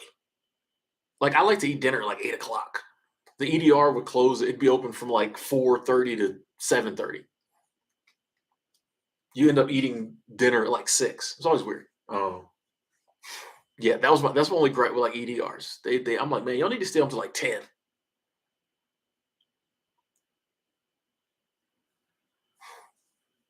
Adam, I do know some groceries are getting pricier in Denver. Um, I don't really buy. I buy like the same things, like and if it's not a huge, like I noticed chicken thighs went up. The already baked chicken thighs, but I haven't really seen a huge increase in the stuff I buy. Um, and I don't buy a ton of groceries, so half my meals are DoorDash or you know Chinese restaurants. So I haven't seen a crazy uptick in prices, but some things I've seen go up. But I also try not to think about it. You know, what I mean, you know that's just not something I'm. I just try.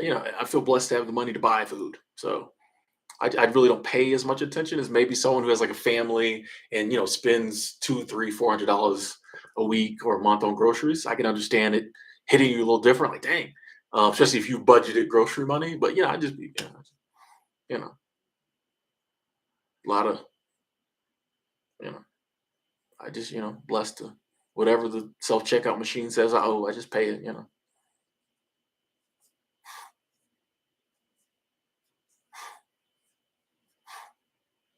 Oh, I don't know, Jim. I gotta disagree. You said EDR food is guaranteed good. Nah. I've had some, blessed to have had the food, but there were some meals that I went to the general store and got me, or went to the employee pub and got something different. There were some meals I was like, one of the things I did appreciate about employee dining room is that the fact like you don't get to pick what you eat. Like it's what they serve is what they're serving. So, for someone like me who always eats the same stuff, it was cool to eat foods I never eat. And also, I liked the fact that I had to let go of deciding what I eat. Like I just had to eat what was there. It's kind of a good it's a good thing in life to sometimes not have control over certain things because you have to learn to let go and just be appreciative of what you're given. So I like that. That like, hey, I didn't know what it was going to be for lunch. And some days I was pleasantly surprised. Some days I was just surprised. But like, you just had to do it.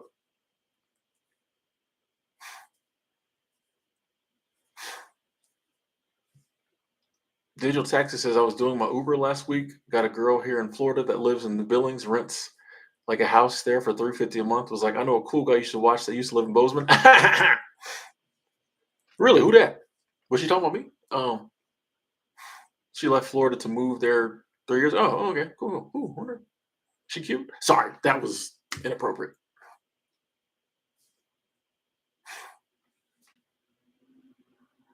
Rhonda, yes. Some seasonal jobs will definitely hire retired folks. Like if you can do the job, they don't care. I know the YMCA of the Rockies always has. They have like retired volunteers, but they hire people 50s, 60s. Like if you can do the job, like they don't care. Like honestly, they like people who know how to work. They get a lot of kids, but so yeah, it's not really a lot of the places I've been. Even a lot of the national parks have retired people. Like they don't really care if you can do the job. You got the job. And that's one thing I appreciate about seasonal work is I've worked at places where it started with 18-year-olds and went up to people 62, 63. You know what I mean? Like it was a good variety and everybody kind of got along. There was never this ideal of like ageism or oh that's them. That what I mean? Like people of all ages hanging out. So yeah, yeah. Like they really don't care. Oh, you told her that. Oh, you told her to watch me. Oh, and she was cute. That works. Um, I read that all wrong. See, look at me being thirsty. She knew me. I said, no mercy checking in. What's up? What's up? What's up? Hope you're doing well too. Sky Fox, yeah, you should travel to Thailand.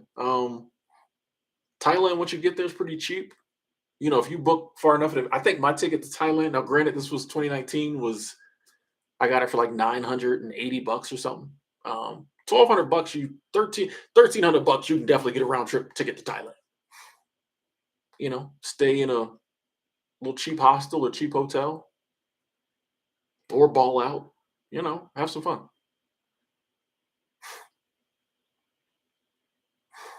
Snow. I'm not going to take any amount of money to wipe years away from my life ever. Like I don't. What? Yeah. That to me that's pointless. Like money don't mean that much to me. Like nah.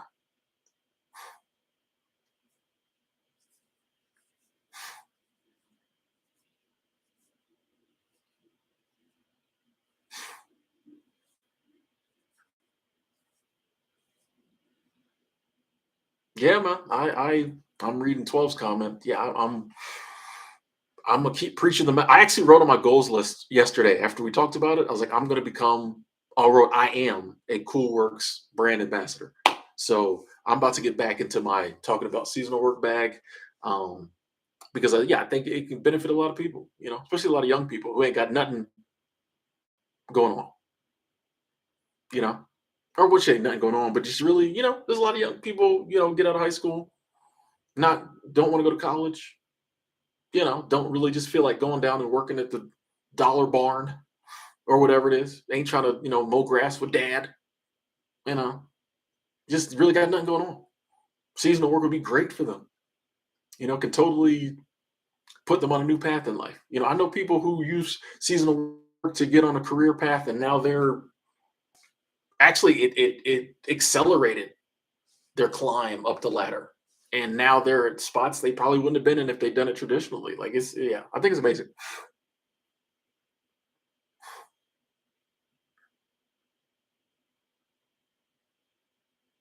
Snow, you would take the money? Hey, do you? Yeah, I'm not.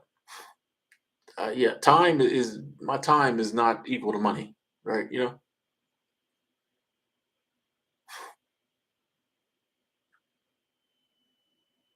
Buddy. No, I mean, if you chose to rent for 17 years at the same place, that don't sound crazy to me. Like,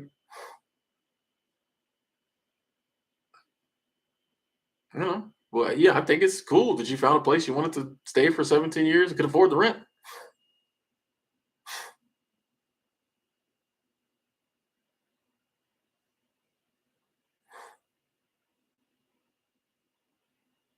Hey, that's a good point, F. Eric. A recession is a great time to travel cheaply. Exactly. In every recession is an opportunity. And a lot of people think about, oh, it's an opportunity to make money. No, like it's an opportunity to travel cheap. Ain't nobody traveling. Plane tickets go down in recession. Ain't nobody buying them. They got to get you in there. You want to go on a cruise? A recession would be the time to go. You know, you got to look at it that way.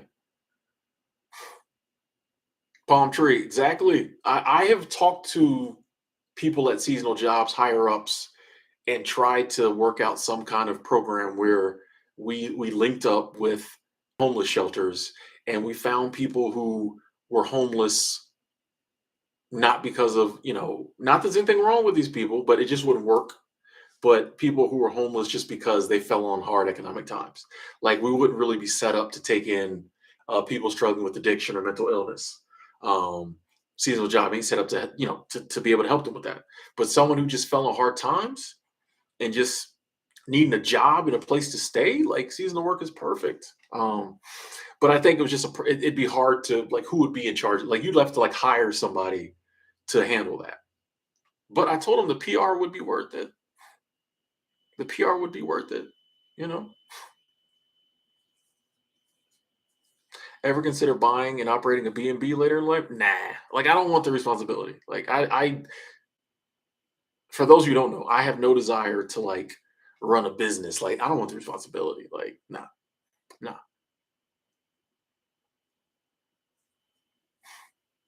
Hey, no mercy. You need that change, make it happen. Make it happen.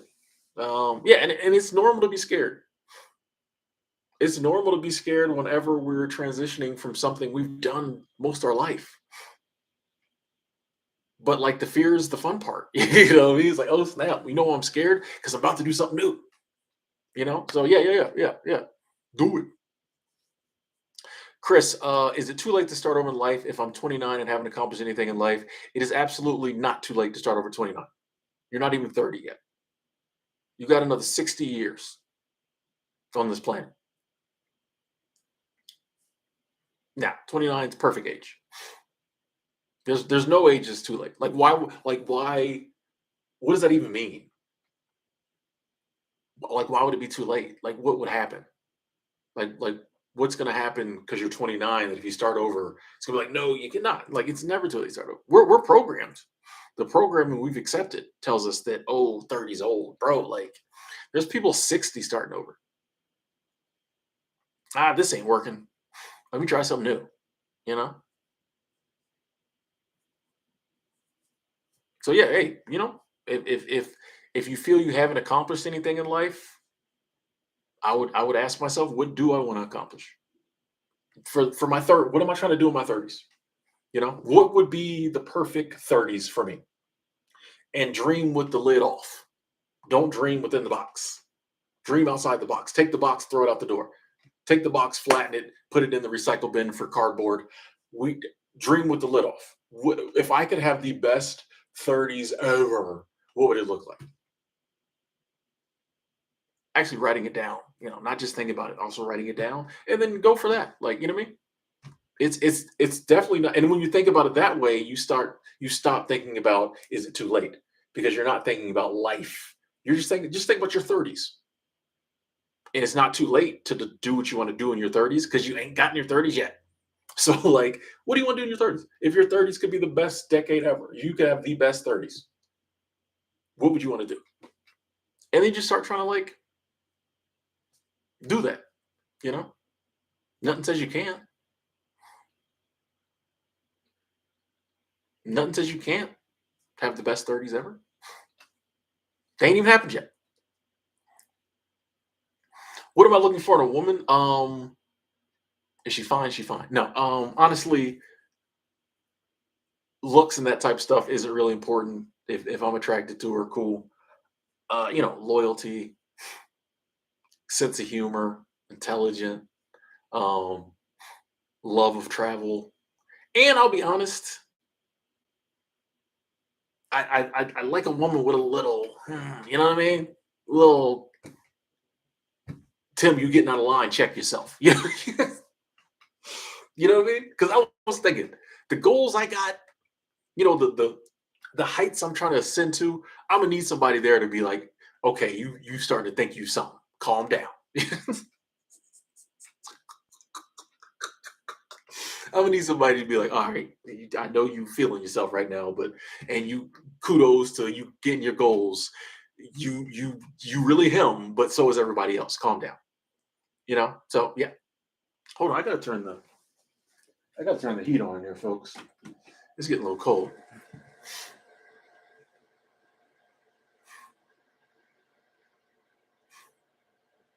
Hey, F her, I would love to find the right opportunity and place to set that program up.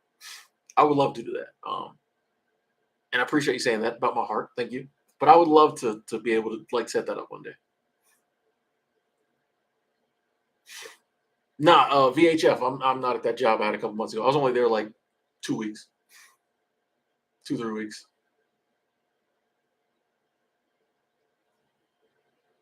Wait, where the it,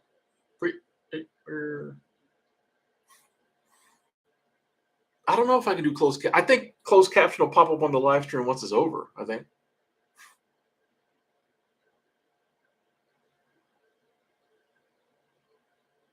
Bella Jade said, "I'm trying to get to my seasonal job, but flight prices are too expensive. What should I?"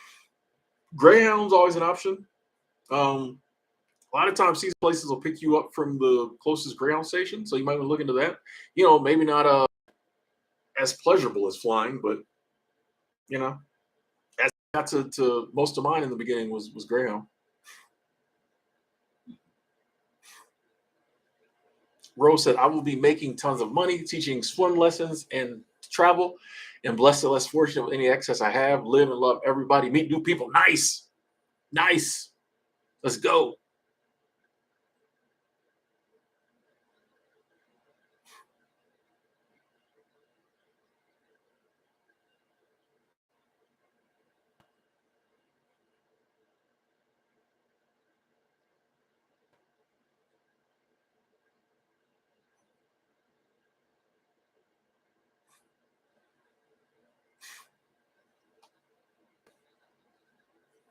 Yeah, I'm fully I'm getting more I'm learning more about myself. And I do think, yeah, when I find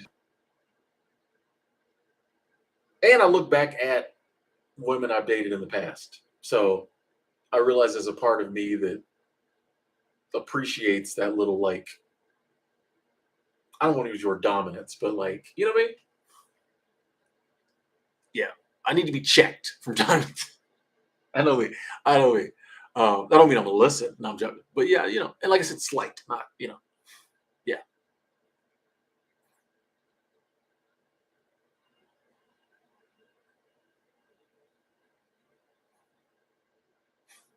Jim, you ain't been back to the Chinese buffet yet? Oh, you got to go back. You got to go back. I was blessed that I was living in Bozeman during the pandemic, so all our restaurants opened back up real quick. So like I was back eating out. I was they weren't closed down long enough for me to get the phobias. A lot of people they didn't eat out for like a year. They still ain't eating out. Man, I was right back. I was right back. A couple months into it, they was opening us back up.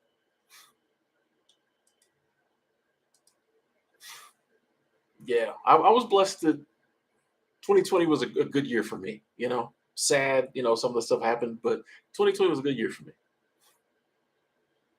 You know, Bozeman, we didn't really see a lot of the stuff. If the news didn't keep bringing it up and people talking about it, there was times when I was furloughed, I forgot COVID was a thing. Then the news would bring it up. I'm like, oh yeah, I get what pop up in my feed.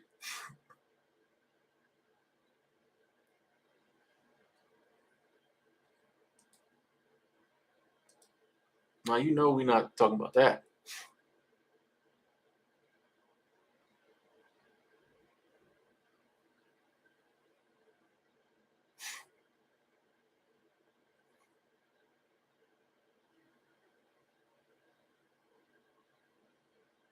Snow just got done paying child support for 3 kids with 3 different wives. That's why you need that 50 million. I'm trying. But definitely, young men and young women, think twice.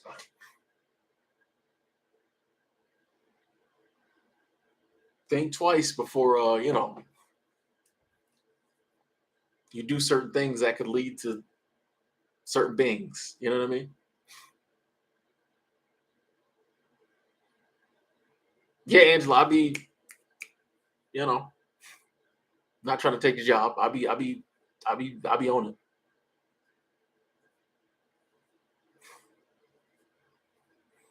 You know,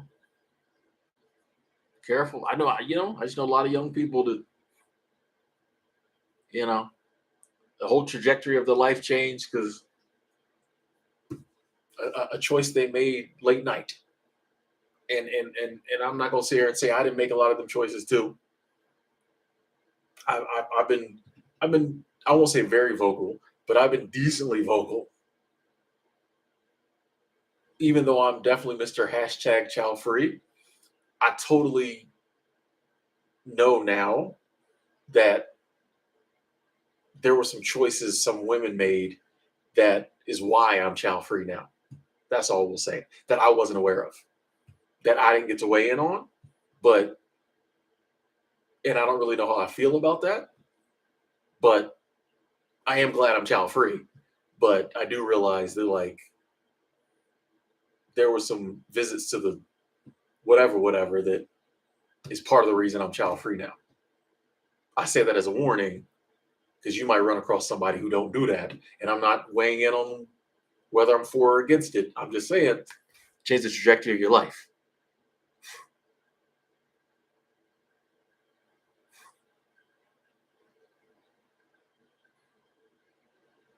Hey, Antonella, I'm glad you got through 2020 then.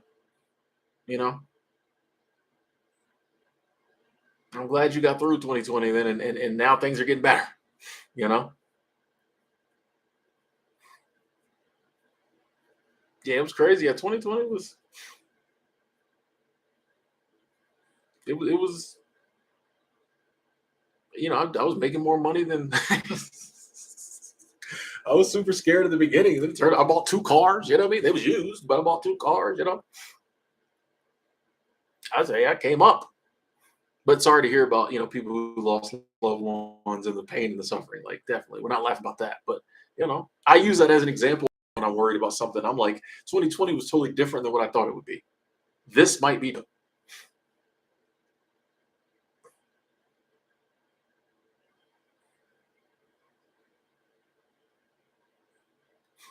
sober's cool. Love you all. Blessings. Thank you. I need water. Hold on. I need another water. Wait.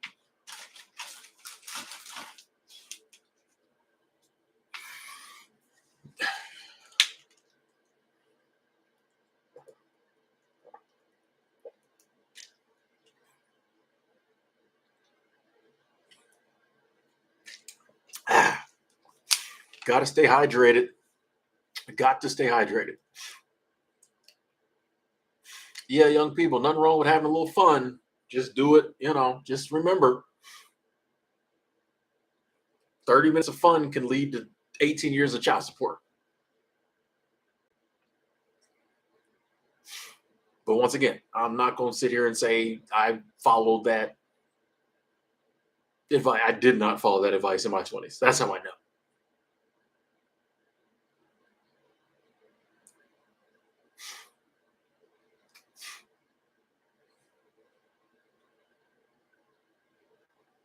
Yeah, Angela, I'm too quick. I'm too quick, Angela. Too quick.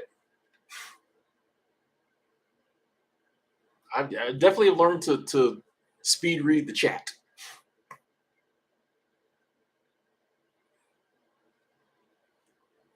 But I mean, after how many years of doing this?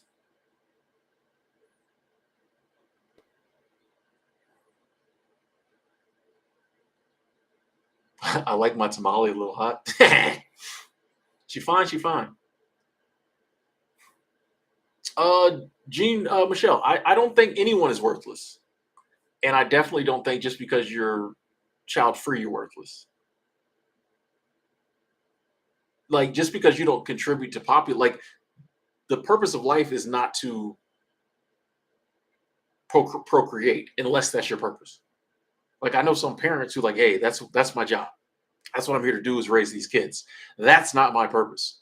So like that's not what I'm put here to do. If I was put here to do anything, like I have my message, my ministry. Um, that's what I'm about. So like I don't think anyone can tell anyone else their life is worthless. You know, um, you live the life you live. You know what I mean? But I mean, hey, if people want to think that my life has no meaning because I don't have kids, that's cool. I know it does. So like, just and a lot of people like, I think it's just weird. Like, okay, what if you have kids and you raise a total hooligan? You're worth more than me. Like, you know what I mean? Like, yeah, it's a weird thing that like, I mean, because I look at the big picture. The human race don't even mean nothing to me. Like, I love everybody, and but I'm like, one of these days, the human race is gonna disappear, like the dinosaurs did. So, like, if everything is about procreating, it's all you know what I mean. Every child we have ends up dying. You know what I mean? Like, so like, it can't all be about. Obviously, it has to be about life, right? Every child that's born, just like everybody else, eventually dies. So the key isn't life, isn't like birth. The key is life, and I'm living my life.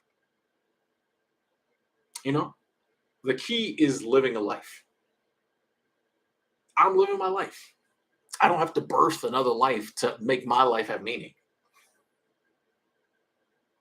You know,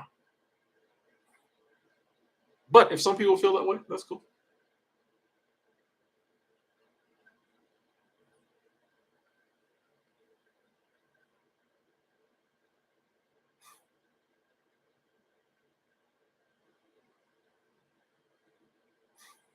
Do I think self-pity is contributing to anxiety? I definitely don't think it helps your anxiety.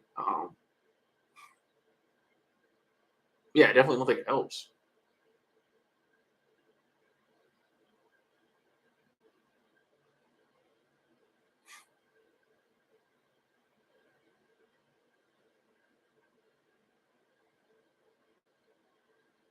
You know, like I said, I know people who enjoy child birth. Well, maybe not childbirth, but enjoy being parents. The biggest joy in their life. And I think those people, were meant to have kids and enjoy it. Like for them, I don't even know if I would say meant to, but like they're a person that obviously having kids means a lot. And I respect that and I appreciate that. I got good friends who got small kids, just had babies. I appreciate it. I'm glad they're happy. I pray for them, you know. But then there's those of us who like don't want kids, So I just think it's weird that we judge each other about it. Like, who cares? If you want to have kids, have kids. If you don't. Like, it's very simple. Like, I don't know. Yeah, it's just weird. I wonder because there's a lot of people who have kids who respect you not wanting to have kids. It's that small group of people who have kids and then want to jump on you for not having them that I wonder about. I think you're a little too worried about me not having kids. What's up with you and your kid? You know what I mean?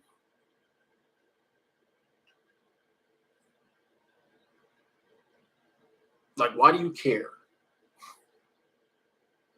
so much? About what I'm doing with my life? You know, because there's lots of things like if I was that curious about something somebody had, people would be like, "Why you hate? Why you so up in that person's business?" You know what I mean? If there was anything else that people were like, "Oh, if you don't do that, you got no purpose," people would be like, "Dude, that's crazy." But with kids, sometimes people go along with it. Yeah, if you don't have kids, you're not a productive member of society. I never said I want to be a productive member of society. I just want to live my life, enjoy myself.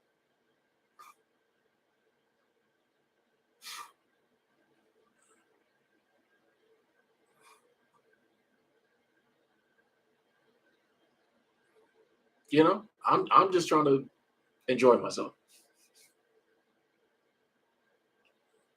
help others.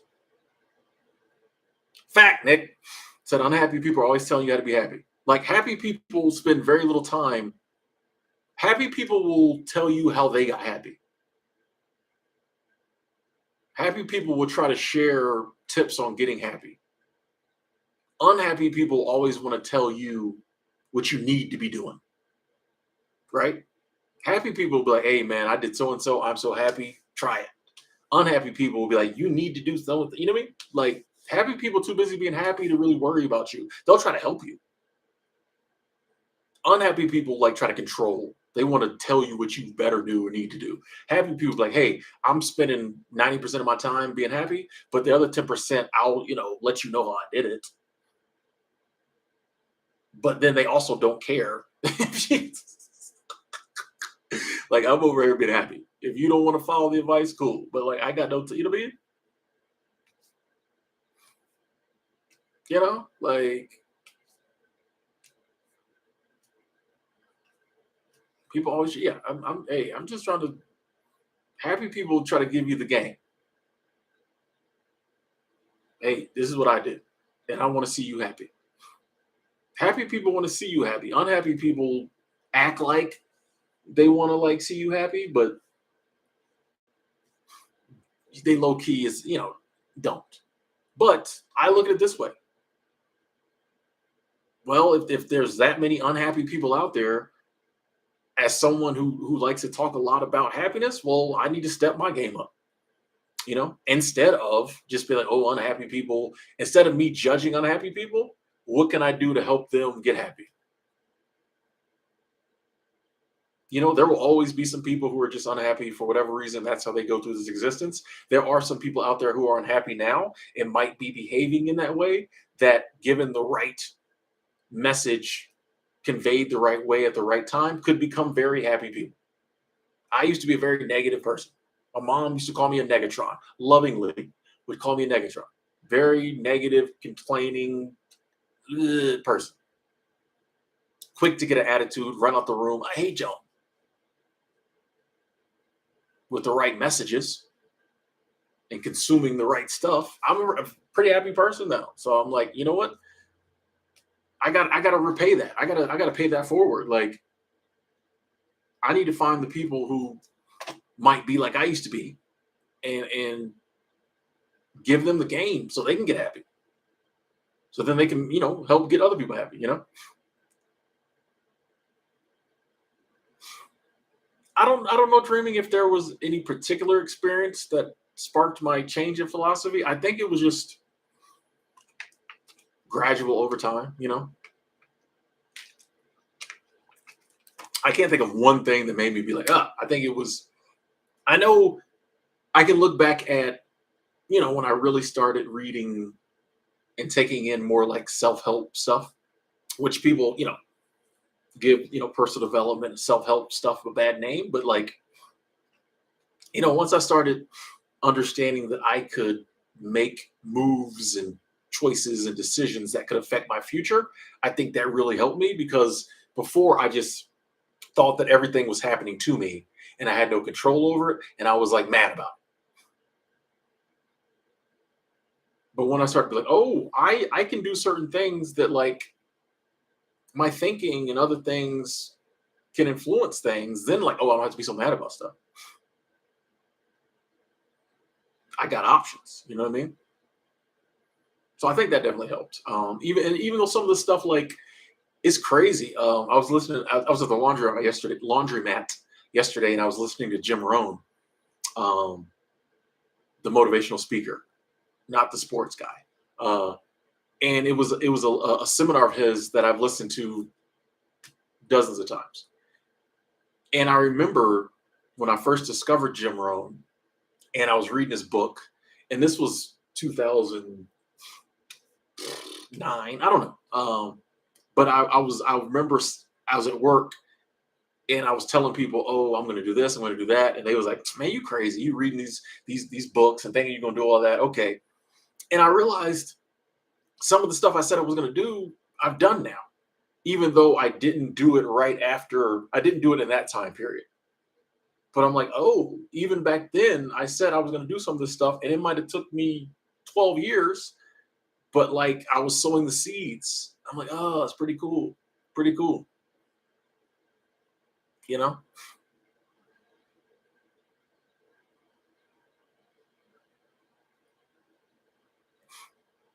Kid Wilson said, Tim, do you worry about retirement age and not having a lot of money put into Social Security? Are the disadvantages of the nomad lifestyle in that regard? Kid Wilson, I worked for 20 years. You know what I mean? So I've put. I didn't start well. I don't know if it's 20. Like, I didn't start traveling, and from the age of 18 to the age of 35, I worked just like everybody else. So, and even after that, I've been doing seasonal jobs. So I got just as much money in retirement and Social Security as like everybody else, pretty much. From the age of 18 to the age of 35, 34, 35, like, I worked normal, so we got money in Social Security, and then when I work seasonal jobs, money goes into Social Security. So like, I don't worry about that at all. Um, and I really don't think about retirement. Like, my goal for when I get in my 60s and 70s and 80s is to still be generating income from online stuff. Like, I don't think about what if there's a time when I have no money. Instead, I think about what are some ways I can come up with revenue generating systems so that when I get that age and I may not be able to do physical work, I can still pay the bills. Um, I the same energy that a lot of people put into okay, I'm gonna figure out, and I do want to start doing investing, things like that. But like that same energy people put into retirement, like I don't even like the word retirement really. Like I'm not gonna retire. I'm just gonna get older. You know what I mean? So like, yeah, I don't really think about life in terms of working retirement. I'm just like, okay, how can I set things up so that like my 60s, 70s, and 80s are abundant, you know? And so the nomad lifestyle has its pros and cons like every lifestyle. But I would much rather have seen some things and done some things than have a correct retirement account. That's just me though. But yeah, I don't really worry about it. I'm good. I'm gonna be good. Not to mention, yeah, nobody might have Social Security.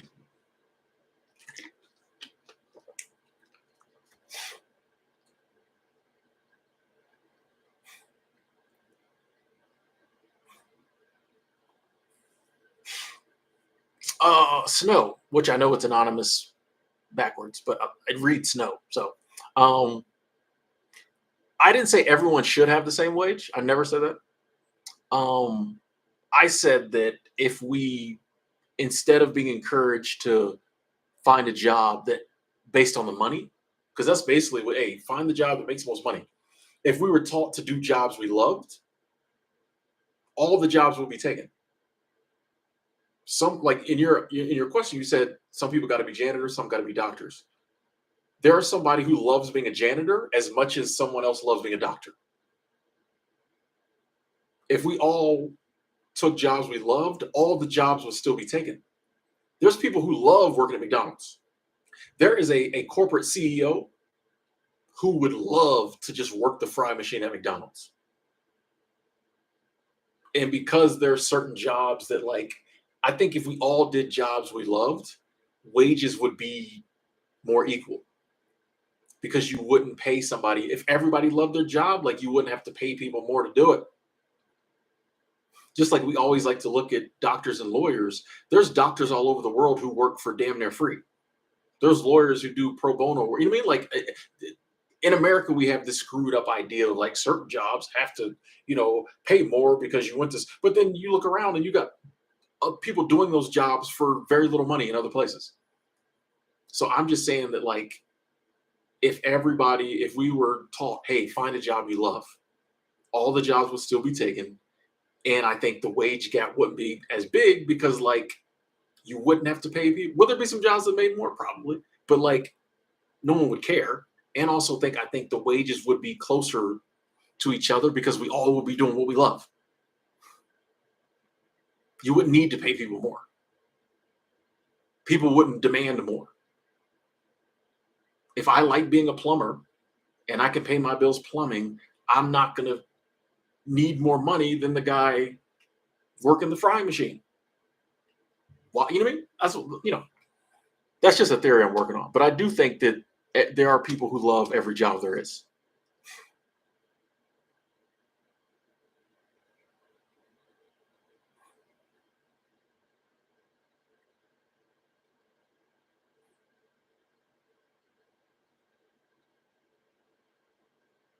Yeah, I mean, and that just shows our thinking because it's hard for us to think that someone would like to do. Like I love cleaning hotel rooms. A lot of people think that's crazy. I'm just like, no, like we're all different. And not to mention, if there did happen to be a job that nobody wanted to do, we just wouldn't have it. If everybody did jobs they loved, or that was the goal, if there just happened to somehow be a job nobody wanted to do, we would just get rid of it. Nothing has to be, or we'd have robots do it. You know what I mean? Like we look at the world, we make we look at the world the way it is now, and then when we envision a different world, we still use the same lens to look at it. We'll say, oh, if everybody did this, then we couldn't do this. But like, no, you're still looking at the world through the way it is now. If we changed it, if there was a job nobody wanted to do, we just wouldn't have that job. we'd cut it out. We'd have a robot do it. Like that would be the first robot job. Like, hey, nobody wants to make sandwiches at Subway, so the robots are going to have to do that. You know what I mean? Like, I just envision a world. I think the world would be totally different if we just did jobs we love. Because then, hey, I just need to be able to pay my bills. You know, have a little extra. And people wouldn't care about the prestige. No job would be more prestigious than the other. It would just be like, do you love your job or not? You know what I mean?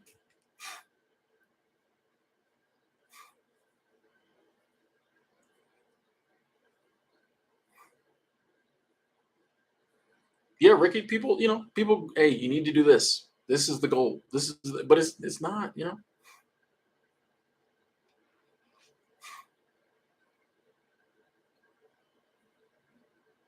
That's why I know the 4-day work week is coming. Work is about to start changing. Work is about to start changing.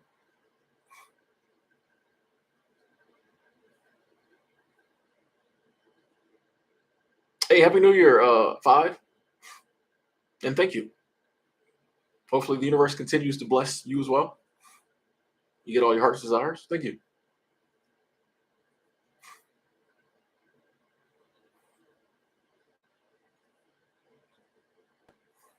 Yeah, it's I like to think about if we did things differently, how the world would look. Just simple things that like people say, oh, if we all became minimalist, it would crash the economy. Would we care if we were if we were all minimalist? We just built back a new economy that wasn't based on consumerism, which I think would be a better economy.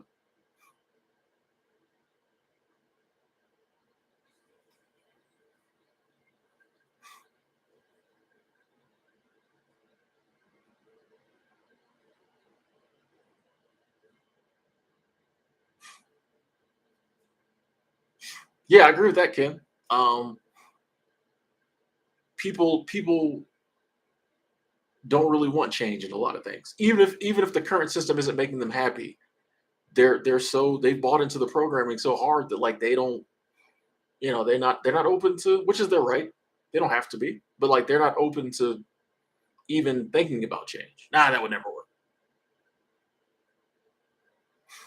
And then on the other side of the spectrum, you have people that are so dialed in on on what they think is the change we need that even if you point out some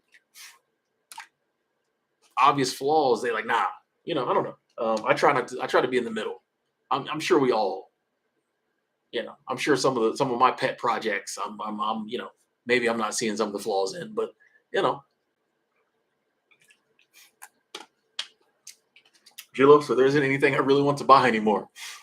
I think about that sometimes. Like I'd be like, what are people spending their money on?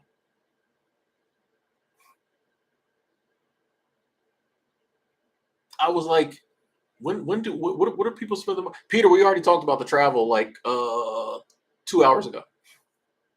I'm like, what are people spending their money on? You know, I really don't get it. Like, what are people blowing their money on? I don't know.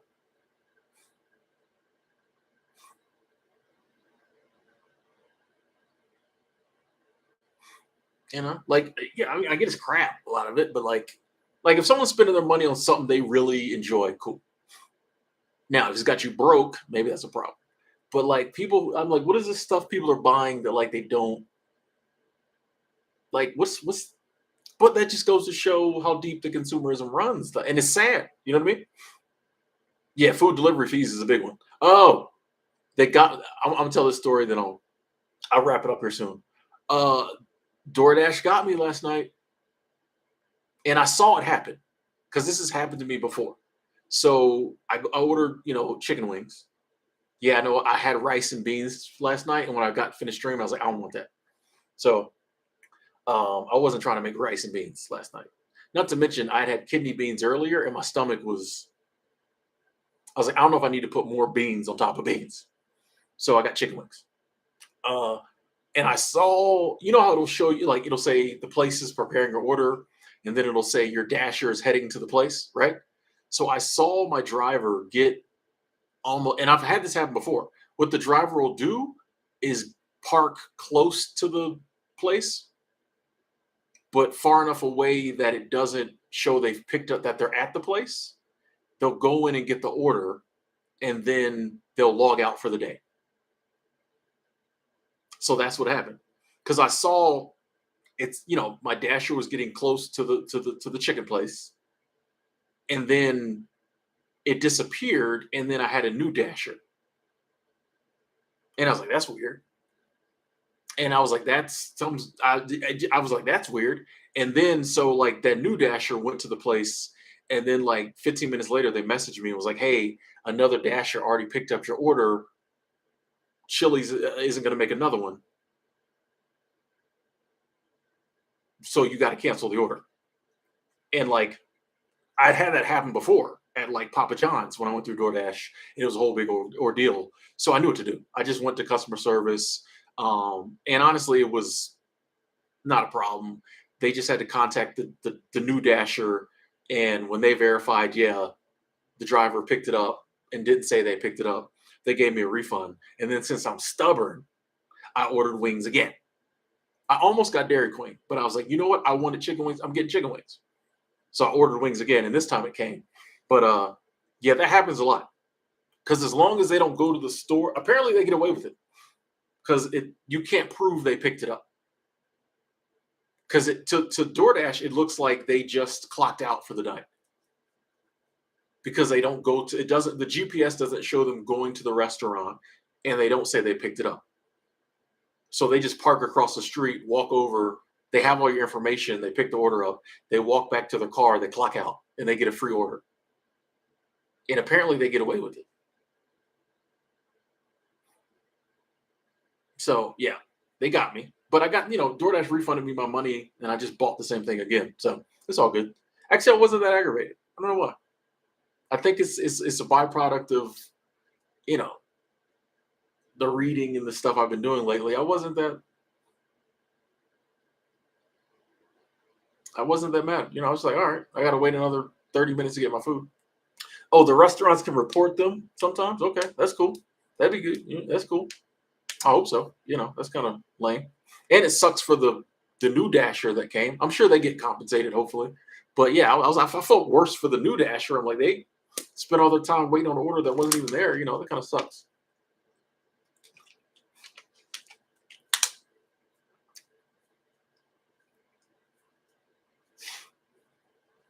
Yeah, but like I said, it happened before. And last time I didn't really know, so it took me.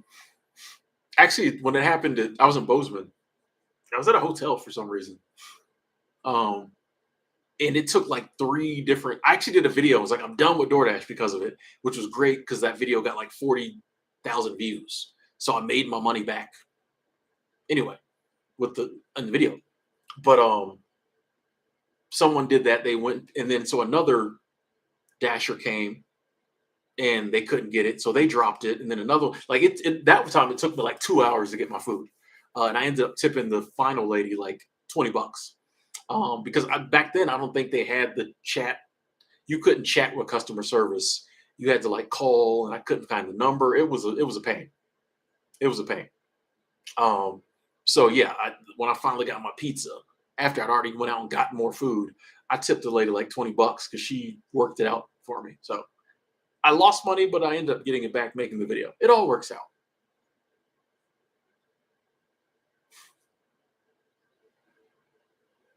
It's all, it all comes back. You know what I mean? It all works out. So I'm like, that's as much as I order DoorDash, that's the first time that's happened here. I can't be mad. Maybe they needed the food.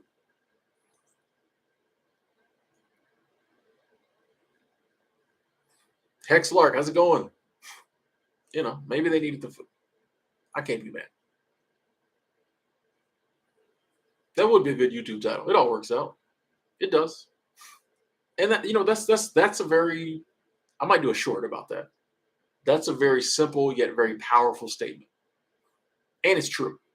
And once you believe and know it's true, so many situations in life where you can just say, it'll work out. I don't know how, I don't really know when, but I know it's going to work out. And that's so powerful in helping you to like not worry about some things or not get worked up. It'll work out. What about this? What about it'll all work out? It's a, I'm good, you know? Because a lot of times it's the worry and the stress and the anger and the aggravation that's the problem, not what actually happened. I didn't starve to death. You know what I mean? I just had in either situation. There might have been a little aggravation, but I didn't starve to death. I'm okay. Even if I hadn't gotten refunded, okay, I lost a little money. It'll all work out. A lot of things we get worked up about or whatever, lose sleep about. It's not the situation, it's our thinking about it. So if you can shut that off by just being like, it's going to work out, it'll be okay. Then you ain't got to worry about it. Alfonso, how's it going? Then you can move on to putting that brain power towards your goals.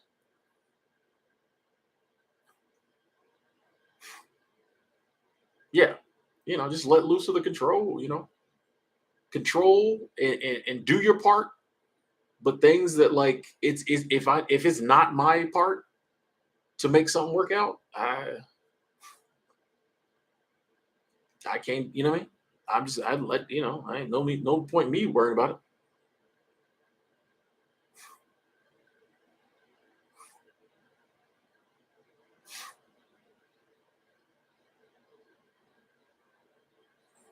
I do my part.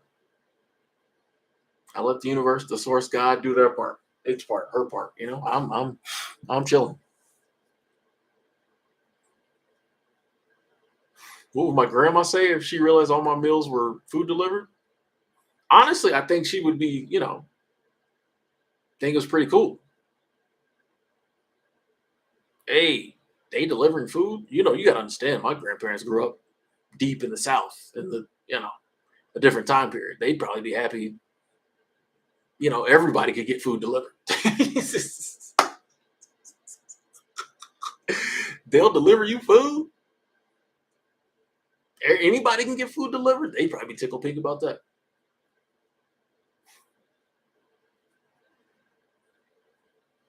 Kid Wilson, I always do no contact delivery. Yeah, I'm always yeah. Anyway, ladies and gentlemen, I think I'm going to go ahead and wrap it up. Working on 4 hours was not going to go this long, but I was enjoying the chat so much, enjoying the love. Decided to just keep it going. Hopefully, those of you who were here in the beginning found the travel tips helpful. Those of you who weren't, feel free to go back and watch the replay. We talked about some really interesting ways to travel cheaply with very little money. Gave some of my tips because that's how I, been doing it. So yeah, check that out. Appreciate everybody who hit the like button. Big shout out to the super chat squad. Came through heavy. I appreciate that. Definitely helps to keep the motivation going to keep streaming, which I would do it anyway because I love y'all. But hope everyone has a wonderful night. Prayers to all the people we said we were going to say prayers for. Thank y'all so much for being a part of this community, being part of this stream, being part of my tribe. And I don't, you know what I mean? Like, I think everyone needs a tribe. So y'all give me love and joy, and I get so much from y'all. So thank y'all so much. I love each and every one of y'all. I will talk to y'all soon.